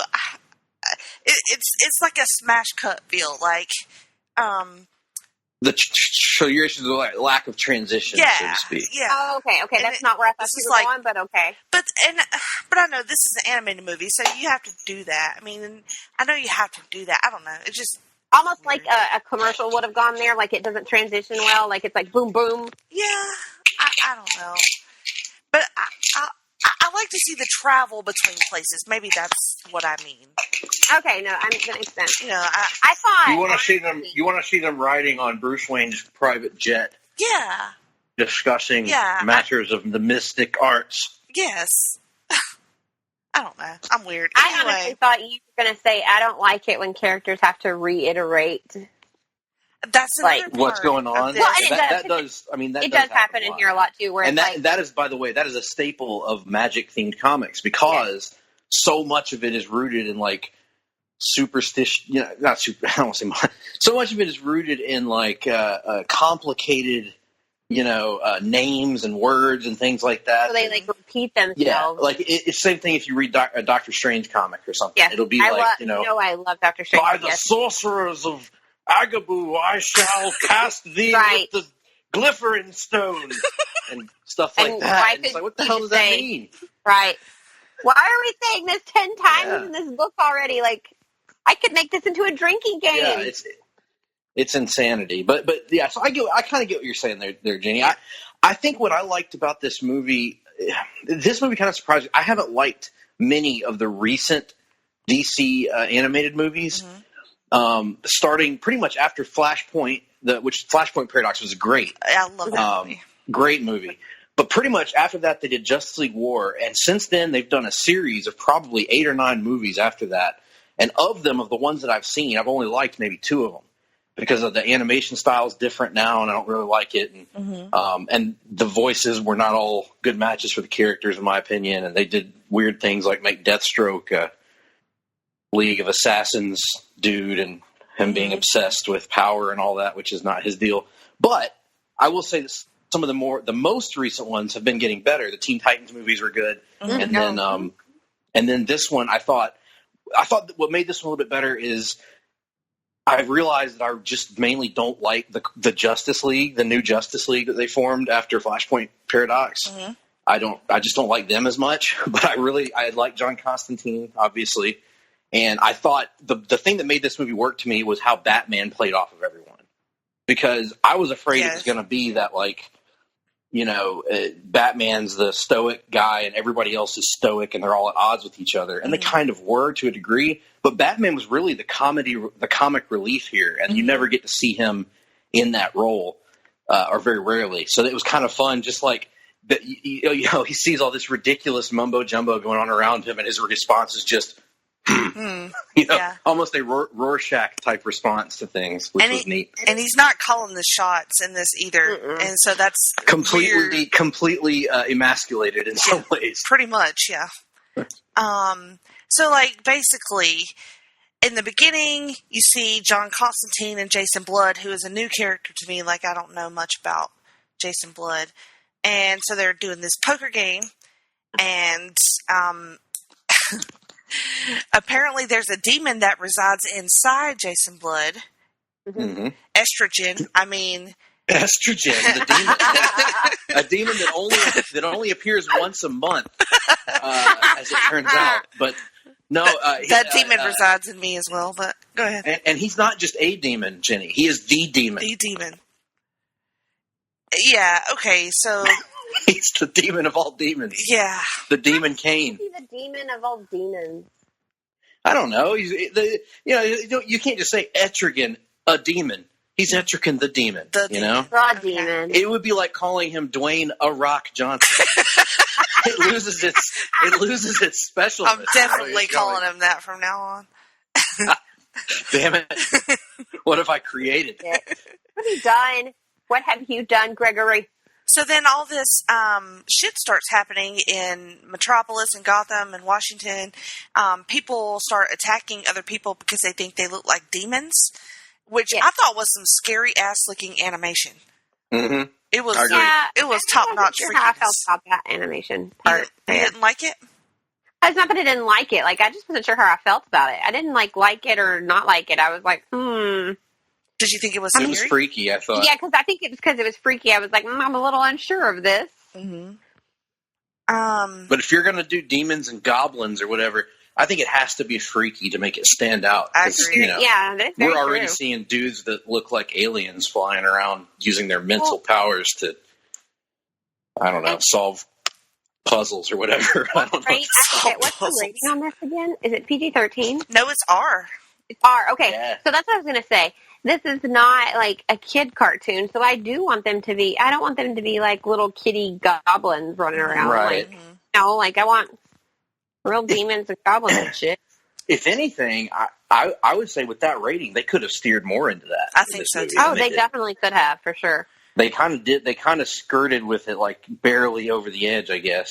Mainly with violence. Like they had some blood in here that you probably wouldn't see in PG-13 animation, but there wasn't really much from a content perspective that kind of pushed, especially with a character like John Constantine. You can really push the limits if you choose to. Yeah, there should have been a sex scene in this for sure. Yes, agreed. Well, I mean, it's kind. I do agree with you. Normally, I'm like sex for sex sake. I don't like it. But I kind of think with Constantine, he's very, like, open about his sexuality and, like, his fluidity and stuff. So it was kind of weird that there wasn't one. I just think, because you expect that. And it would have given you a great chance for a stone-faced Batman reaction. Unless the love scene was with Batman, which I could see John trying to seduce Batman. I could see that, too. There was some implied sexual content.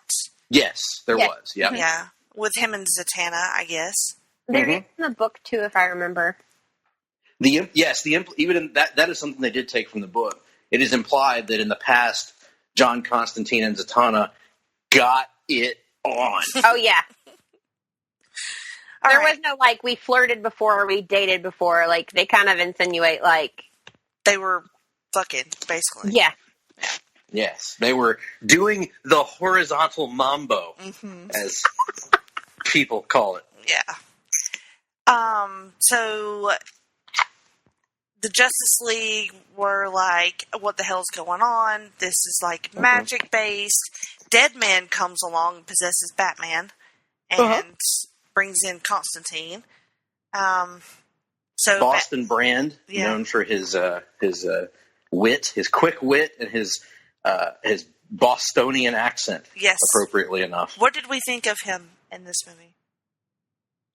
I'm trying to remember what he was like in this movie. Yeah, completely honest with you, he wasn't a theme stealer or anything for me. No, so. He was pretty funny. I like Deadman as a character, and I usually think he's good comedy relief. So I think he was good here. I would say, I don't think he stole the movie or anything, but he had good scenes. He was funny and served his role pretty well. I always like Deadman when he pops up. I'm kind of he's one of those. You guys have those characters that you're not really ever interested in reading their solo adventures, but you like it when they pop up? Yeah. Yes. That's kind of me with Deadman. Yeah. I'm not going to buy a Deadman series, but I'm always a fan of when he pops up in one of the series that I am reading. Or watching. Okay, so Batman. This is a thing that I do actually like about the story is gathering the team. Mm-hmm. So, best part of the movie, yeah, for sure. I always like that part. Cool. So he goes to Zatanna to try to get to Constantine, and then they end up. So it's just them, right? Deadman, Zatanna, Batman, Constantine. Later on, Jason Blood shows up. Jason Blood, and then they end up recruiting Swamp Thing at the very end. Swamp Thing, that's right. Yeah, at the very end, though. He doesn't he's not as big a part of the movie as it's implied for him to be on the cover.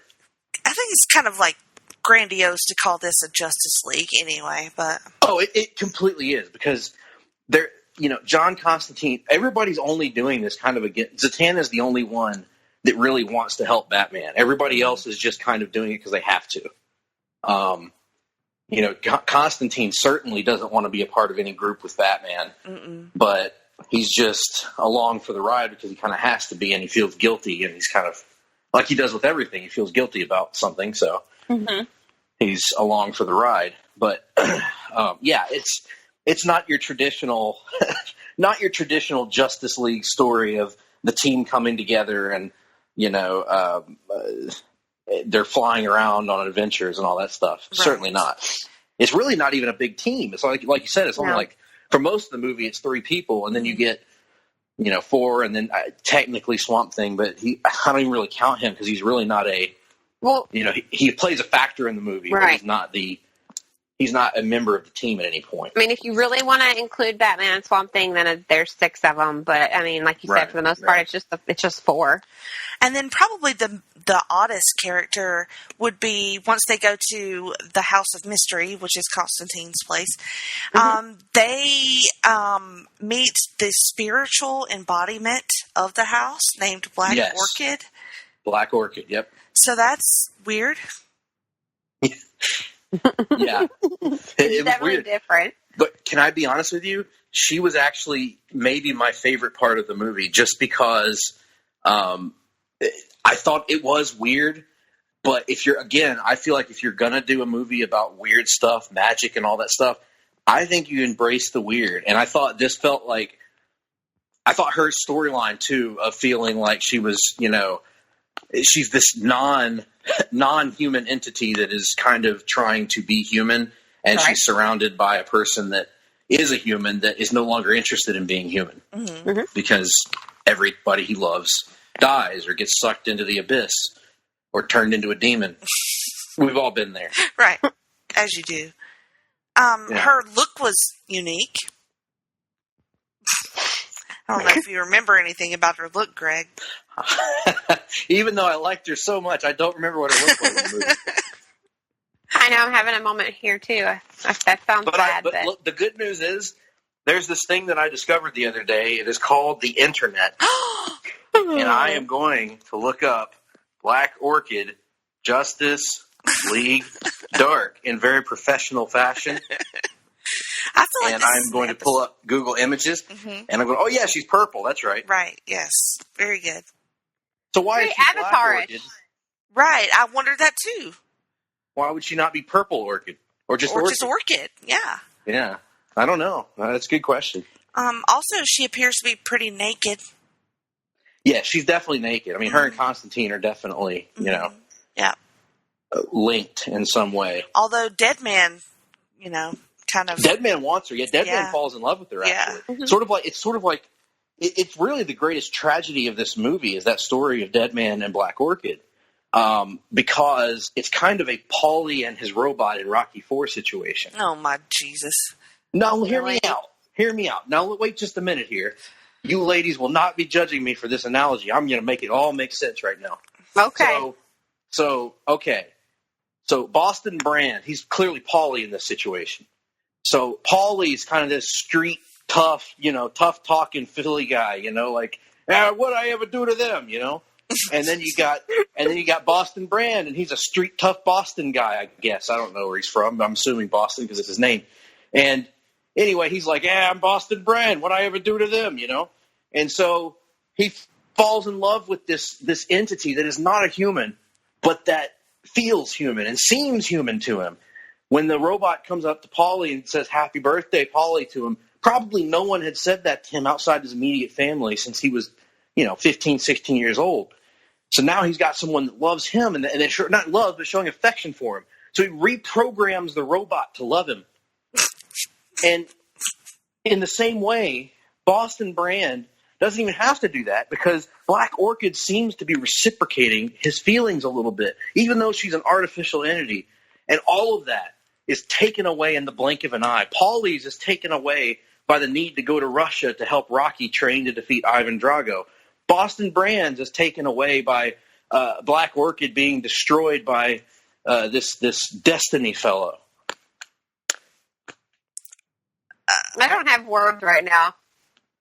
It all makes sense. Right. I mean, just put it together, and you have a tapestry that weaves a thread of emotionality. So full of shit. And ultimately leads you to the 1980s Rolling Stones record, Emotional Rescue, which tells the story in musical form. Oh, good God. Emotional Rescue. I'm stealing that for next year's pitches. Excellent. that. And you can make it a story about Boston Brand and the Black Orchid. I will. And you can even rename Black Orchid into Orchid. Orchid, yeah. All right, well, I don't know how we recover. I mean, do we just end there, or do we continue to talk about the movie? You keep on. Well, one other thing about the movie that I did like about the movie, I mentioned Batman's interactions. I liked the use. Okay, I liked the action scenes. For the most part, I thought were great. Like the animation and the action scenes were awesome. It's probably the best that they've looked in this new, quote, New 52 universe of animated films. Mm-hmm. One thing I didn't like, I don't know if you guys would agree or disagree, I didn't like the usage of Swamp Thing in this movie. Because Swamp Thing makes this big, grandiose appearance like he's going to be the big dude that they finally coax out of retirement to save the day. And he comes in out of the swamps as he is a Swamp Thing. And he comes in and he, for a brief moment, has an advantage on Dr. Destiny. And then, or just Destiny, whatever they're calling him in this. And then he is instantly overcome and beaten and rendered useless. So what was the whole point of trying to get Swamp Thing involved for an hour and a half? Yeah. Or however long it is. I agree. That's pointless. And this Destiny... Well, he kind of just appears. Yeah, he's just there, and then he doesn't do anything. He sucks. Yeah, nothing. If I was Batman, I would have said, "You're never joining the Justice League again. I hope you die, and I hope you burn in hell." Green piece of garbage. Garbage. That would be a savage burn from Batman if he said such a thing. All right, so you mentioned this Destiny nonsense. Mm-hmm. Okay, so this is where I start to go, what the actual fuck? Because this human guy Richie is the friend of Constantine, and he has some sort of death shroud, and he has some sort of dream stone or some sort of I don't know. They get all into these magical objects and bullshit. And then Jason Blood shows up there because he wants also this Dreamstone, which is a thing. And then they have to do like a origin story. They do a flashback to the Sorcerer of Destiny possessed in the Dreamstone. I'm just like, it just went off the rails at that point. By the hoary hosts of Hogwarts. I feel where you're coming from, because I often feel that way when it comes to magical characters in Marvel and DC, that I end up getting lost in the details, I guess. Mm-hmm. Dr. Destiny, as I have encountered him in the past, is a really cool character. Like, if you've ever seen, in fact, DC Universe, I would recommend everybody going on there and watching Justice League in its entirety. Great series. The Dr. Destiny 2-part episode of Justice League is amazing, and it's so cool and so creepy and so great. And I thought this one, while it was creepy, and while it was, to me, somewhat interesting, I can agree that it got a little bit too lost in the details and didn't show us enough of him being scary and, intimidating. I think that in the end, he wasn't the scary, intimidating villain that he probably could have been if they had worked on a little bit. He should have been. Yeah, I can agree with that. Even though I liked the movie and enjoyed it for the most part, I can agree with that, Jenny, that Dr. Destiny, all that stuff explaining his origin was, I don't get as into the Arthurian stuff as a lot of people do. Mm-hmm. And so I was like, come on, get over it. I get it. I'm sure he encountered Merlin at some point. And what do you know? There's Merlin. Merlin, yeah. Right. Always Merlin. Was Merlin the only wizard? Merlin was the wizard. He was the great kind of like the demon. Not a wizard, but the wizard. Yeah. The wizard. He was being the demon. He was the wizard. Not to be confused with 70s football announcer Merlin Olsen. Also a well-known figure. Okay, so Miranda. Yes. What are your thoughts to this point with this whole deal? Okay, I liked the movie overall, but I'm with you. Kind of like at this point, I was like, I'm a little lost here. Did I thought, well, I watched it once a year ago, and then I watched it a couple months ago, and then I fell asleep watching it a few weeks ago. Mm-hmm. And when we hit that point, I was like, did I fall asleep and miss like a whole fucking part of this movie? I had the same, like, did I space out? Was I just like looking at my phone and now I'm right, lost? I was like, I actually put my phone down for this one. Yeah, I did too. And I was like, did I fall asleep? Because like, okay, when you fall asleep and then all of a sudden you wake up and you're like, how long have I been asleep? Like, and you haven't, but maybe for like 2 minutes. Mm-hmm. That's what I did. And I thought I missed like a whole part of something. And I was like, you've watched this before. You don't remember this? And I didn't.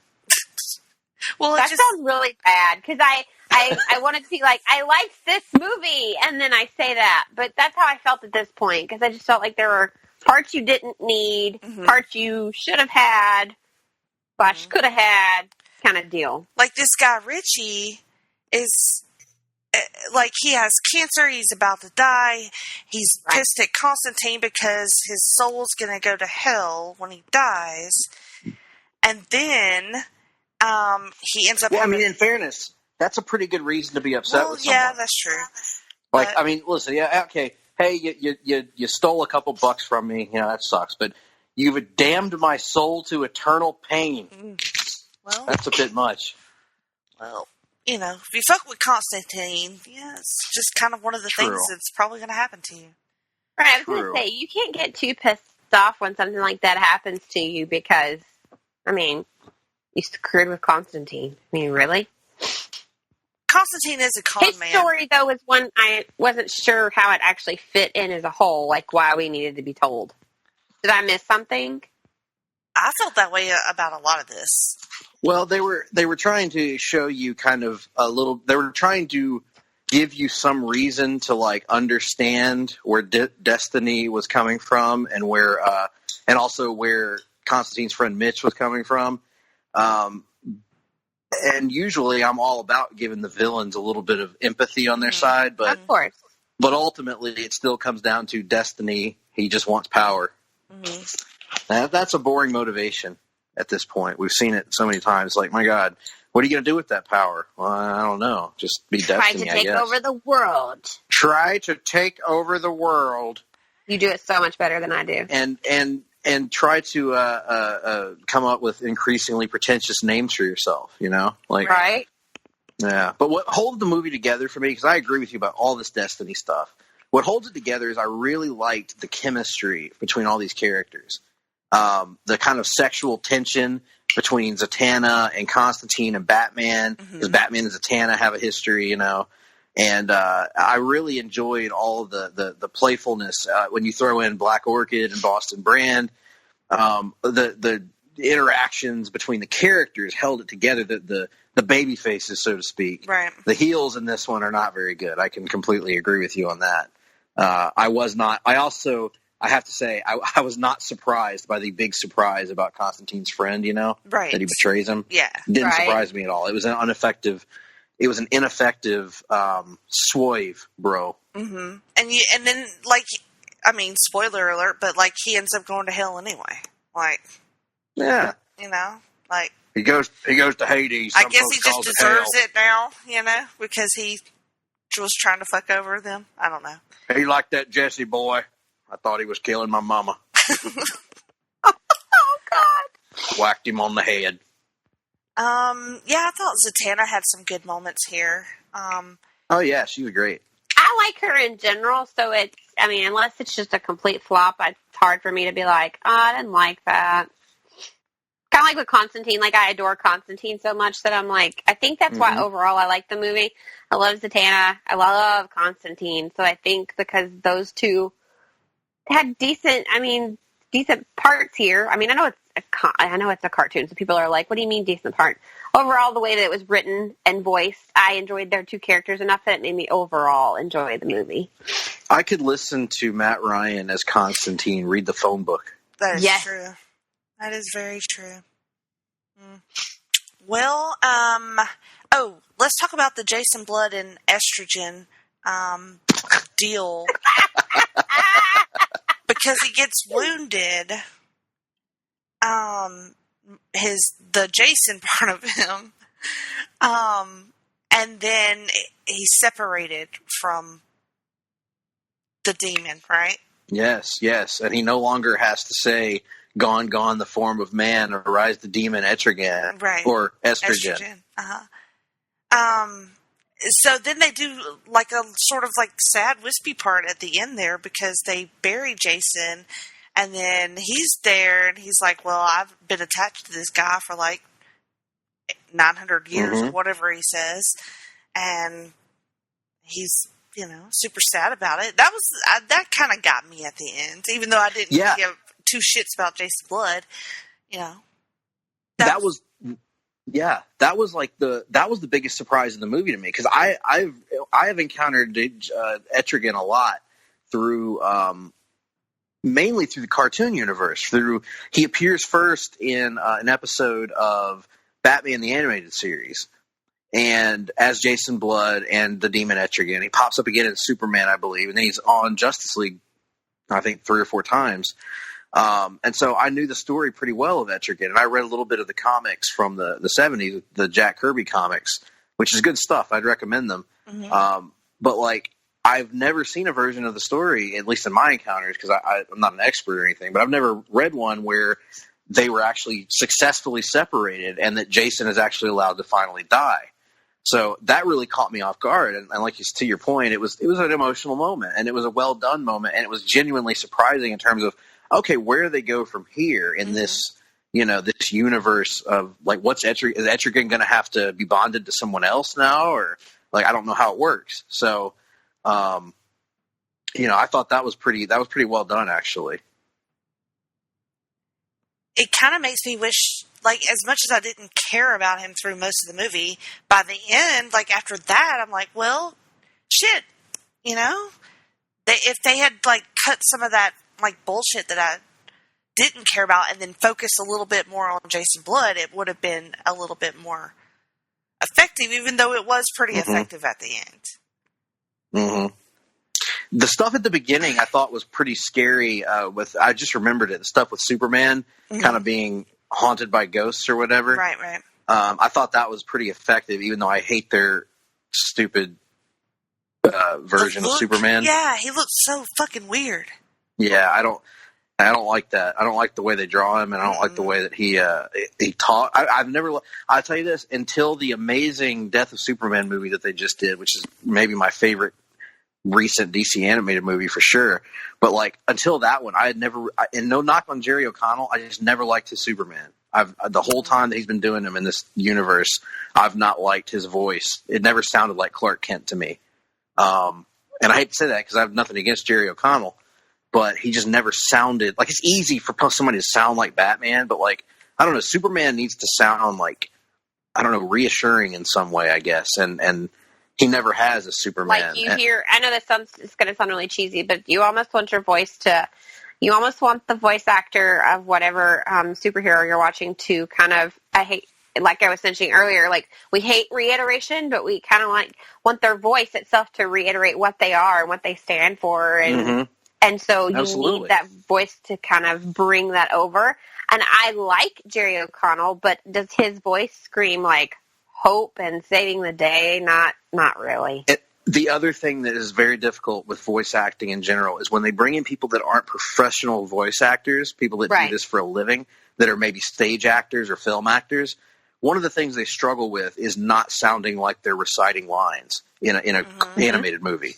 And if you're playing Batman, it's much easier because he is very stilted by nature. You know, he's very straightforward. He's Alfred, give me the coordinates. That's like that's like Batman, you know. Superman can't be that. Superman has to. It's important for him to sound natural and human because at the end of the day, he's the most human hero on the Justice League in many ways. And he needs to have that humanity, and it's hard to get that across. Now, I will spoil things and say they got it completely right with the Death of Superman movie they just did. And that was Jerry O'Connell, and he deserves all the credit in the world for that. But I still feel like even in this movie, it doesn't fit Superman. And I know that this is maybe somewhat controversial in some circles. I hate the Superman-Wonder Woman relationship. Never have liked it. So, as far as a romantic relationship between them, no. I've always thought that Wonder Woman and Batman made more sense than Wonder Woman and Superman. Yep, agree. And I'm biased because Lois Lane is my favorite woman in comics. So, but also you love Batman and Catwoman. So I do. No, absolutely. No. Don't get me wrong. I said Wonder Woman and Batman makes more sense. I still don't want that to happen. Batman and Catwoman is my number one Batman shipping couple. I would put Wonder Woman though ahead of like Talia or I don't know, Vicky Vale or someone boring like that. Or Barbara Gordon. Barbara Gordon. That made me want to not like the movie. I couldn't go any further than that. I was like, that made me want to. I didn't make me that mad, but it made me. I didn't like the movie as a result of it. But no, Wonder Woman and Batman, they had a cool relationship on Justice League where they were kind of teasing them being lovers over the course of it, and I was like, okay, if they did that, I would be fine with it. But like, no, Superman and Wonder Woman, I've never liked it just because that's not their relationship, and and him and Lois is just such a dynamic that works. That Wonder Woman's too much like Superman for it to work. Yep. What'd it do? All right. Anything else that we want to mention about Justice League Dark? Well, I will say I looked up Rotten Tomatoes just because I was curious. And so the tomato meter gave it a 75. That's pretty good. That is pretty decent for Rotten Tomatoes. And the audience score was 67. It had some interesting reviews, too. This woman said, intense, confusing, comics-based tale that has tons of violence. She clearly is not. She gave it a 2 out of 5. It's from a place called Common Sense Media, so I'm guessing she doesn't watch things like this normally. Because she has common sense. Well, no, because she gave it a 2 out of 5 and said it's a confusing comics-based tale with tons of violence.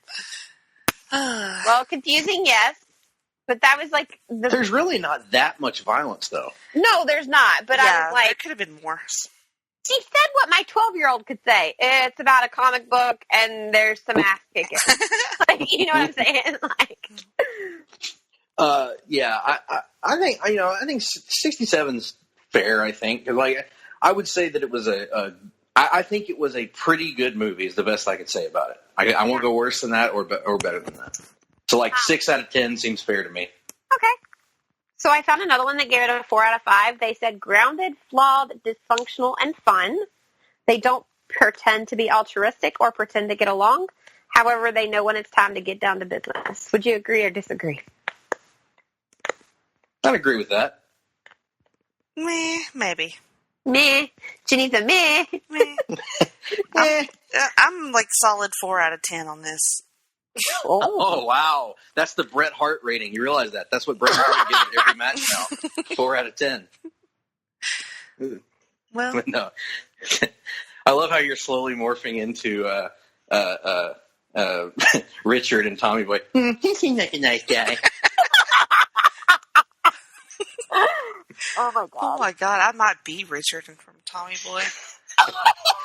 Wouldn't that be amazing? What a great! I can actually hear you getting that fatter dream tonight. Yes, fatter. Yes. I wish I could have that dream tonight where I woke up and you had turned into Richard from Tommy Boy. What an odd thing! He's a fictional character, but there you are. I don't really You're know him. that I want my best friend turning into Richard from Tommy Boy. Oh, come on, Richard's great. He is great. Oh, he's not great. Well, my hair is thinning quite a bit as I age, so I might have to get one of those wigs. Just Please saying. don't. Oh. I love you, but please don't. I still want me and Russell and Garner to go as Richard, Big Tom Callahan, Richard, Mr. Zelensky, and Tommy Boy. That would be so funny. I support this. Me too. We're It gonna can make happen. One day it can And happen. I guess who you're going to make Garner be? He's going to be Richard. Of course. Who's going to be Russell Tommy? will be Mr. Zelensky. Okay. And I'll be Tommy Boy. Richard, is this your quote? I got the whole thing now at this point. I got the whole movie. Yeah. Oh, Lord, this is great. It's a pretty girl over there, Richard. I was going to say there's not many female roles in that. You could either be... No, there's just that one, what's her name? There's two. Michelle? There's the stepmom. Michelle. And then there's Michelle. Yeah, Michelle. Why can't you just put your files in a filing cabinet like a normal person? She is kind of a weirdo, but... She is a little bit, but she does get that great moment where she yells at the kids that are making fun of Tommy, and threatens them. Mm-hmm. It's pretty awesome. And then there's the stepmom, of course, played by Bo Derek. Right. I think Miranda could pull that off. I was going to say I could totally be. What's her name? Beverly. Beverly. Yep. Beverly. I could be Beverly. Well, you get to make out with. Who am I making out with? Rob Lowe. Yeah. Heck yeah. Not me. Who's going to cosplay as Rob Lowe then? That's a good question. Could I make Jerry? Jerry! Oh my God! I'm looking at pictures of Rob Lowe and I'm like, fuck! Once again, I have a type. Jesus Christ! I just did the Tim laugh. I love the Tim laugh. It's great. Tim laugh gives me life. Who would be Big Tom Callahan? Ooh, Let's see here. Let's see. Can we just get Brian Denny? He's still alive. Right? If he's still alive, he should be right. He's not doing much. Says right here he was born in July 38. He's still alive, right? All I really need for him to do is to show up and to say, "No, son, she's for me," and then die of a heart attack. Exactly. And then I need that one employee of the brake pad company to come up and say, "Hey, you're Tommy Callahan, Big Tom Callahan's son." How did this turn into Tommy Boy from Justice League Dark? I don't remember now. What are we doing? Living life. Holy shit. Sorry. Oh my God. That's the thing now. That's like, it's going to be like me last night at Halloween, though. We're all going to do this. Everybody be like, well, who are you guys? And nobody's going to know who we are. Well, sad and fun at the same time. yeah. All right. Miranda, you know what time it is. Welcome, ladies and gentlemen. We would like to come to you today with our Nerd Eye Candy of the moment. Nice. NPR Thank version. you. Hot. Thank you. Sexy. I like it. Thank you. ASMR. Exactly. Every time I try to do NPR voice, what usually ends up happening is Jenny's like laughing so hard that I can't finish NPR voice. I muted that time for me. I'm so proud of I you. know. Thanks. All right. Gregory. Who's your Nerd Eye Candy? Well, this was a very difficult decision for me. I was thinking about this all day, trying to get this together. I went to my lab and I did a lot of research. I ran formulas and equations. I fed information into my advanced Phillips Tron 6000, and it spat the information back at me and gave me. Share that with me, because this is a hard decision usually for me too. Listen, if I shared it with you, I'd have to kill you, because this is the technology that's going to make me a thousandaire. Nope. You love us too much. You would share with just us. Okay, well, maybe off the air. I don't want the public. I don't want the public to hear about my machine. No. Kind of like me almost giving Jenny the password to our Twitter live on our show the other day. So, like, I even called in other people. I got advice from people, and I came to a very simple decision in the end. I had to go with my gut instinct here, or at least my something instinct, and I went with Witness Protection Felicity Smoke. That is a good choice. I like this story. Now tell me why. I'm going to tell you why. So Felicity Smoke, just in general, I think may have been my original Nerd Eye Candy when I was on the show here, because she's been a crush of mine for years now. She's just the best. Let's face it. Yes. But that was until I saw the season premiere of Arrow, and I saw Witness Protection coffee house worker Felicity with the pink highlights in her hair, the nose ring, the just overall, like the different persona, the different attitude about her. She looked almost like a punk rock Felicity, and man, it was awesome. It was just a different. I love it when someone that I already love shows a different side of themselves, and it was awesome. It was fantastic. She's fantastic. Emily Bett Rickards, continue doing what you're doing, ma'am, and I'm sure she's listening to this show right now. Oh, definitely. Oh my God, that would make my fucking day. And yeah, Witness Protection was good to her. Yeah, I agree with that 100%. It's just surprising that it doesn't seem like it would be your type, the punk rock chick. Well, yeah, it's the weird thing is that it helps that I already found her hot, Right, yeah. Maybe if that was just her, but it's case by case basis too. She just happens to look awesome with pink highlighted hair. Yeah, he really does. The hair looked amazing.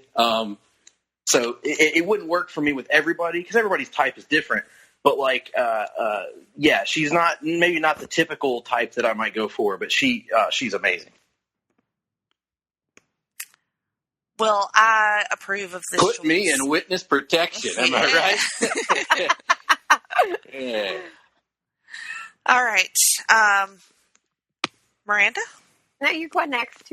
I'm going next. Okay. You're going next.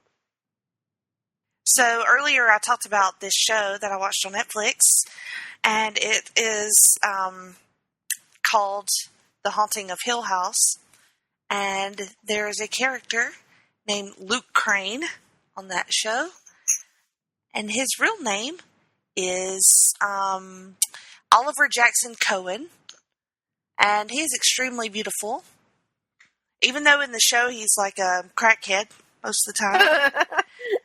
There's nothing more beautiful than a crackhead, I always say. He's a heroin addict, so he's not looking 100%. But even then, the scenes where he's cleaned up and he's healthy, yeah, yeah. He was in Emerald City. Yeah, he was in Emerald City. I knew him from somewhere. But yeah, he was, and a show filled with beautiful people. He definitely stood out. Is it the guy that was Elliot on E.T. in Haunting Hill House?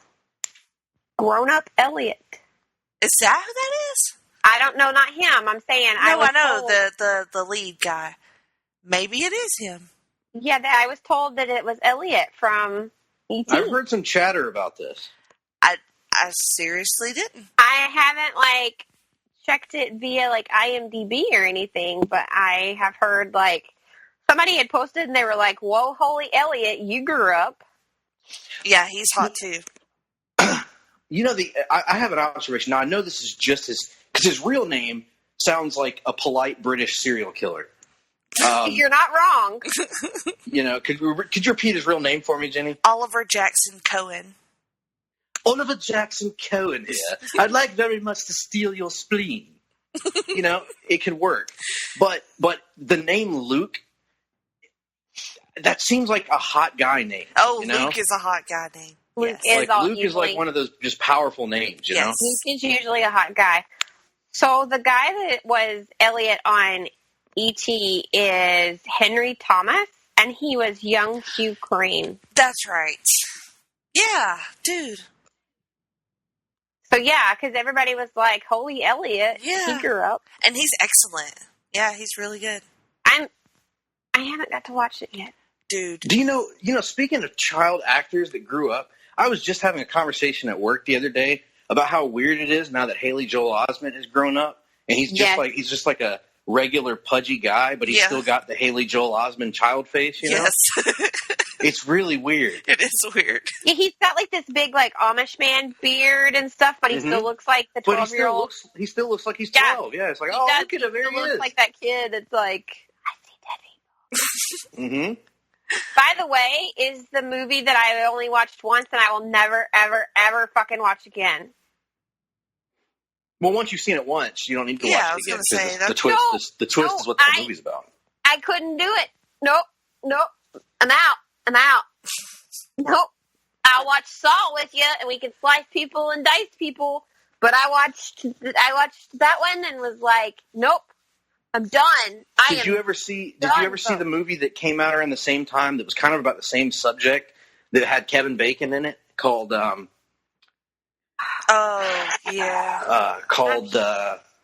movie with Kevin Bacon in it? That movie with Kevin 6 Degrees. What was that movie called? I'm going to look it up because it's driving me crazy now too. I'm pretty sure I did. Stigmata, but I did see the movie. What would that have been? 98, 99? 98, 99. Yeah, somewhere around there. Okay. Oh my gosh. Stir of Echoes. That's what I was about to ask. Yes, Stir of Echoes. Stir of Echoes. I actually like that more than The Sixth Sense at the time. You can make fun of me. Everybody can make fun of me all they want, right? Okay, so I think ghosts and spirits, I believe them to be real. Okay? Not everybody does. I don't make fun of you if you think they're not, but I do. And so when I watched that movie with Haley Joel Osment, and some of the scenes where the people are hanging, I don't do well with hanging people in general in any show. I just can't handle people hanging for some reason. But I don't know, this movie genuinely bothered me, guys. Well, that's I can see good. it. Yeah, I mean, I was like, I am done. I am out. And they're like, you're the queen of scary movies. I'm like, I don't care. I am never fucking watching this again. And I've only ever said that about 2 movies that are considered horror, and those were because of the sadomasochism stuff that I'm just not down with. Yeah, I'm like that with demonic possession movies. I'm kind of like that too, but not that much. Yeah, some of the ones that are really silly don't bother me. I'm trying to think of examples, but a lot of the modern ones don't really bother me that much because it's they do they're I don't know, they have superhuman powers and shit. Right. But for me, the demonic, The Exorcist is still the scariest movie I've ever seen. Because and The Exorcism of Emily Rose scared the daylights out of me. That one was kind of creepy. That one was kind of creepy. And it's weird that audio recordings that they play in that movie can be as scary as the visual representation. So could do that. All right, Miranda, your turn. Oh yeah, I'm supposed to be doing a nerd eye candy over here. You are. Huh. You were just trying to buy more time with all your scary movie I talk. love it. I love it. That's a classic Greg Phillips move. Is exactly. Maybe. It's very, very possible that I was doing that. Here's what's really funny is when we were going to record the other day, I had one and I was like, emphatically, without question, that's who my Nerd Eye Candy is. And now for the life of me, I cannot remember who it was I picked. But one that I have never, it's been an insinuated since the day that we began this adventure here. And why is my Netflix randomly just playing in the background? That is awesome. But one, Mr. Grant Gustin. Grant Gustin, have we not talked about him? He's a handsome man. He's been implied. He's kind of like our Amel and our Cumberbatch, where they're implied, and everyone knows that. And Jensen Ackles, everyone knows that. But I used Jensen one time because I was like, how have I never actually not gone into detail about it? But I was watching, you'll be so proud of me. I'm catching up on those 3 episodes of Flash that I didn't watch from the last season. Mm-hmm. And so, I was just realizing, even when he's really sad, he's pretty. Oh, yeah. Just so pretty. He is a handsome young man. Yes. So tall. Right? Mm-hmm, mm-hmm. You know, he's lanky and tall like Jerry. Yeah, sure.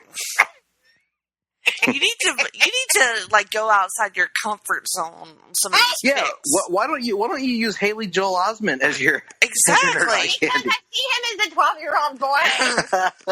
Well, it's kind of for the same reason. Like Freddie Highmore is adorable, but he will always just like Freddie Highmore, Haley Joel Osment. They will both. There's a whole group of them that, to me, they're just always going to be those adorable little kids. Like, I can't find them attractive. Right. Jenny, I felt the disturbance in the force where you were about to make a very inappropriate joke. No, I have no idea what you're talking about at all. I think I've been friends with Jenny long enough to know now that it's coming and it's going to happen, and she's probably keeping it in really, really hardly. I love to keep it in hard, you know. Who doesn't? Sometimes it's harder. It's harder to keep it in soft, honestly. It is. It's really hard, actually. To do that. Difficult, I should say. Yep. I don't remember having that issue. Wait a minute. But it happens to every guy, so don't worry about it. It's like 6 out of 10 doctors tell you to pop a Blue Chew, and it'll go away. Oh my Lord, have mercy. Oh my God. All right. We should do a talking pop on my ex. That would be fun. On your what? On my ex. On your ex? Yeah. Can I just sit in? Yes. Yes. I mean, I need this to. Yeah. Yes. Well, that is happening. I can't believe you just offered that up. I was joking. We're not. We are not. No, you already said it. I feel like I've set an expectation, an artificial expectation for how high you can go. I'm just saying. You just got trapped. I discovered that she's a conspiracy theorist. Oh my God! Say no more. Not just a conspiracy theorist, but a 9/11 truther.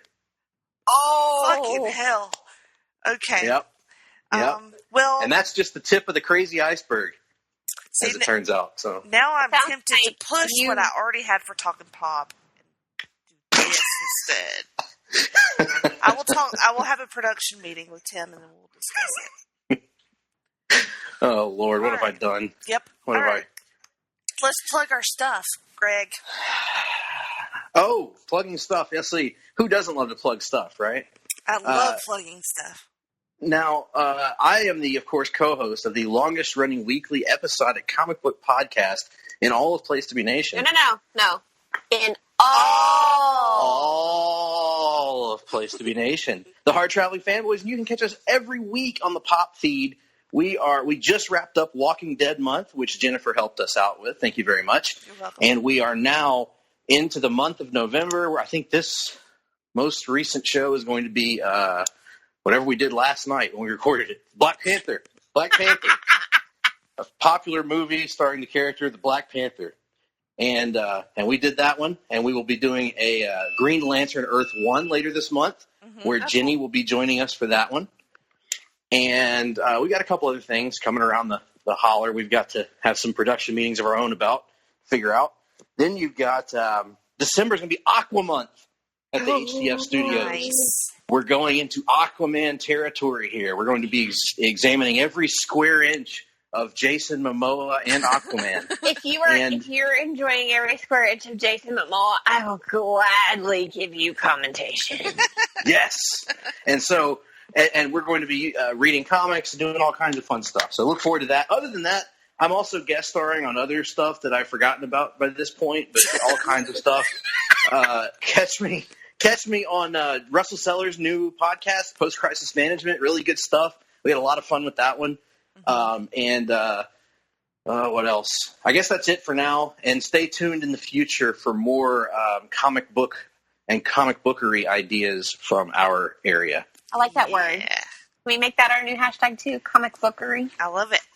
I like it's great if you deliver it in a voice like comic bookery. You know, like, I don't know. I don't have very many voices. I just have different inflections. It's the same thing. Okay. It's all the same. It's from the same book of matches. Gotcha. Works for me. Miranda, what you got? I almost forgot where I am. You're on Geek and Sassy, my love. I am. No, I meant like in general. You were like, where am I? And I almost forgot. Instagram, Facebook, and Twitter as @MomsTheNerd.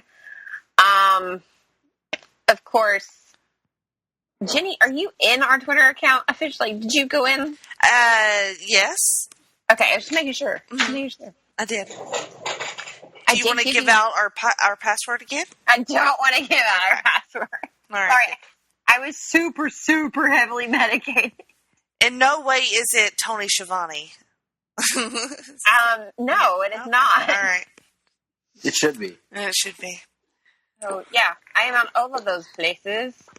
And Jenny is you're on all of those places too, but how can they find you, Jenny?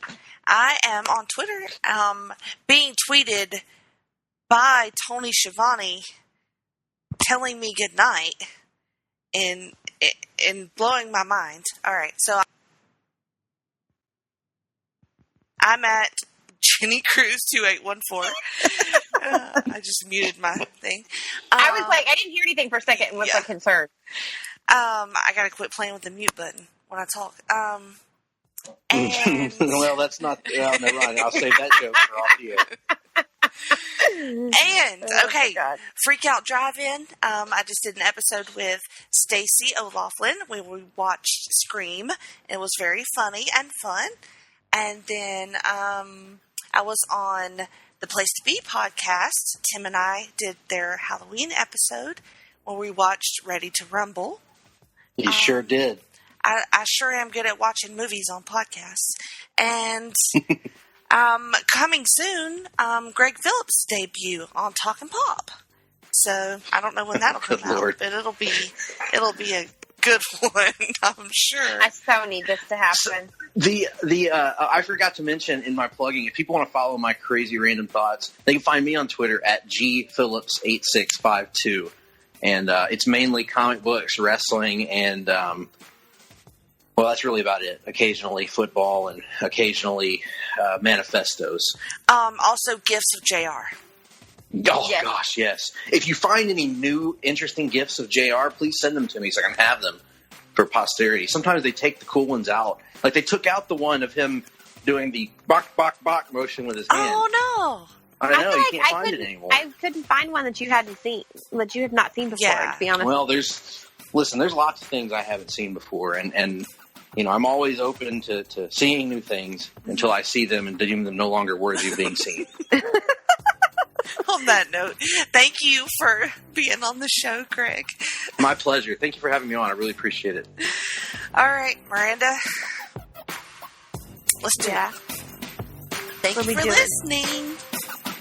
And you are welcome for talking.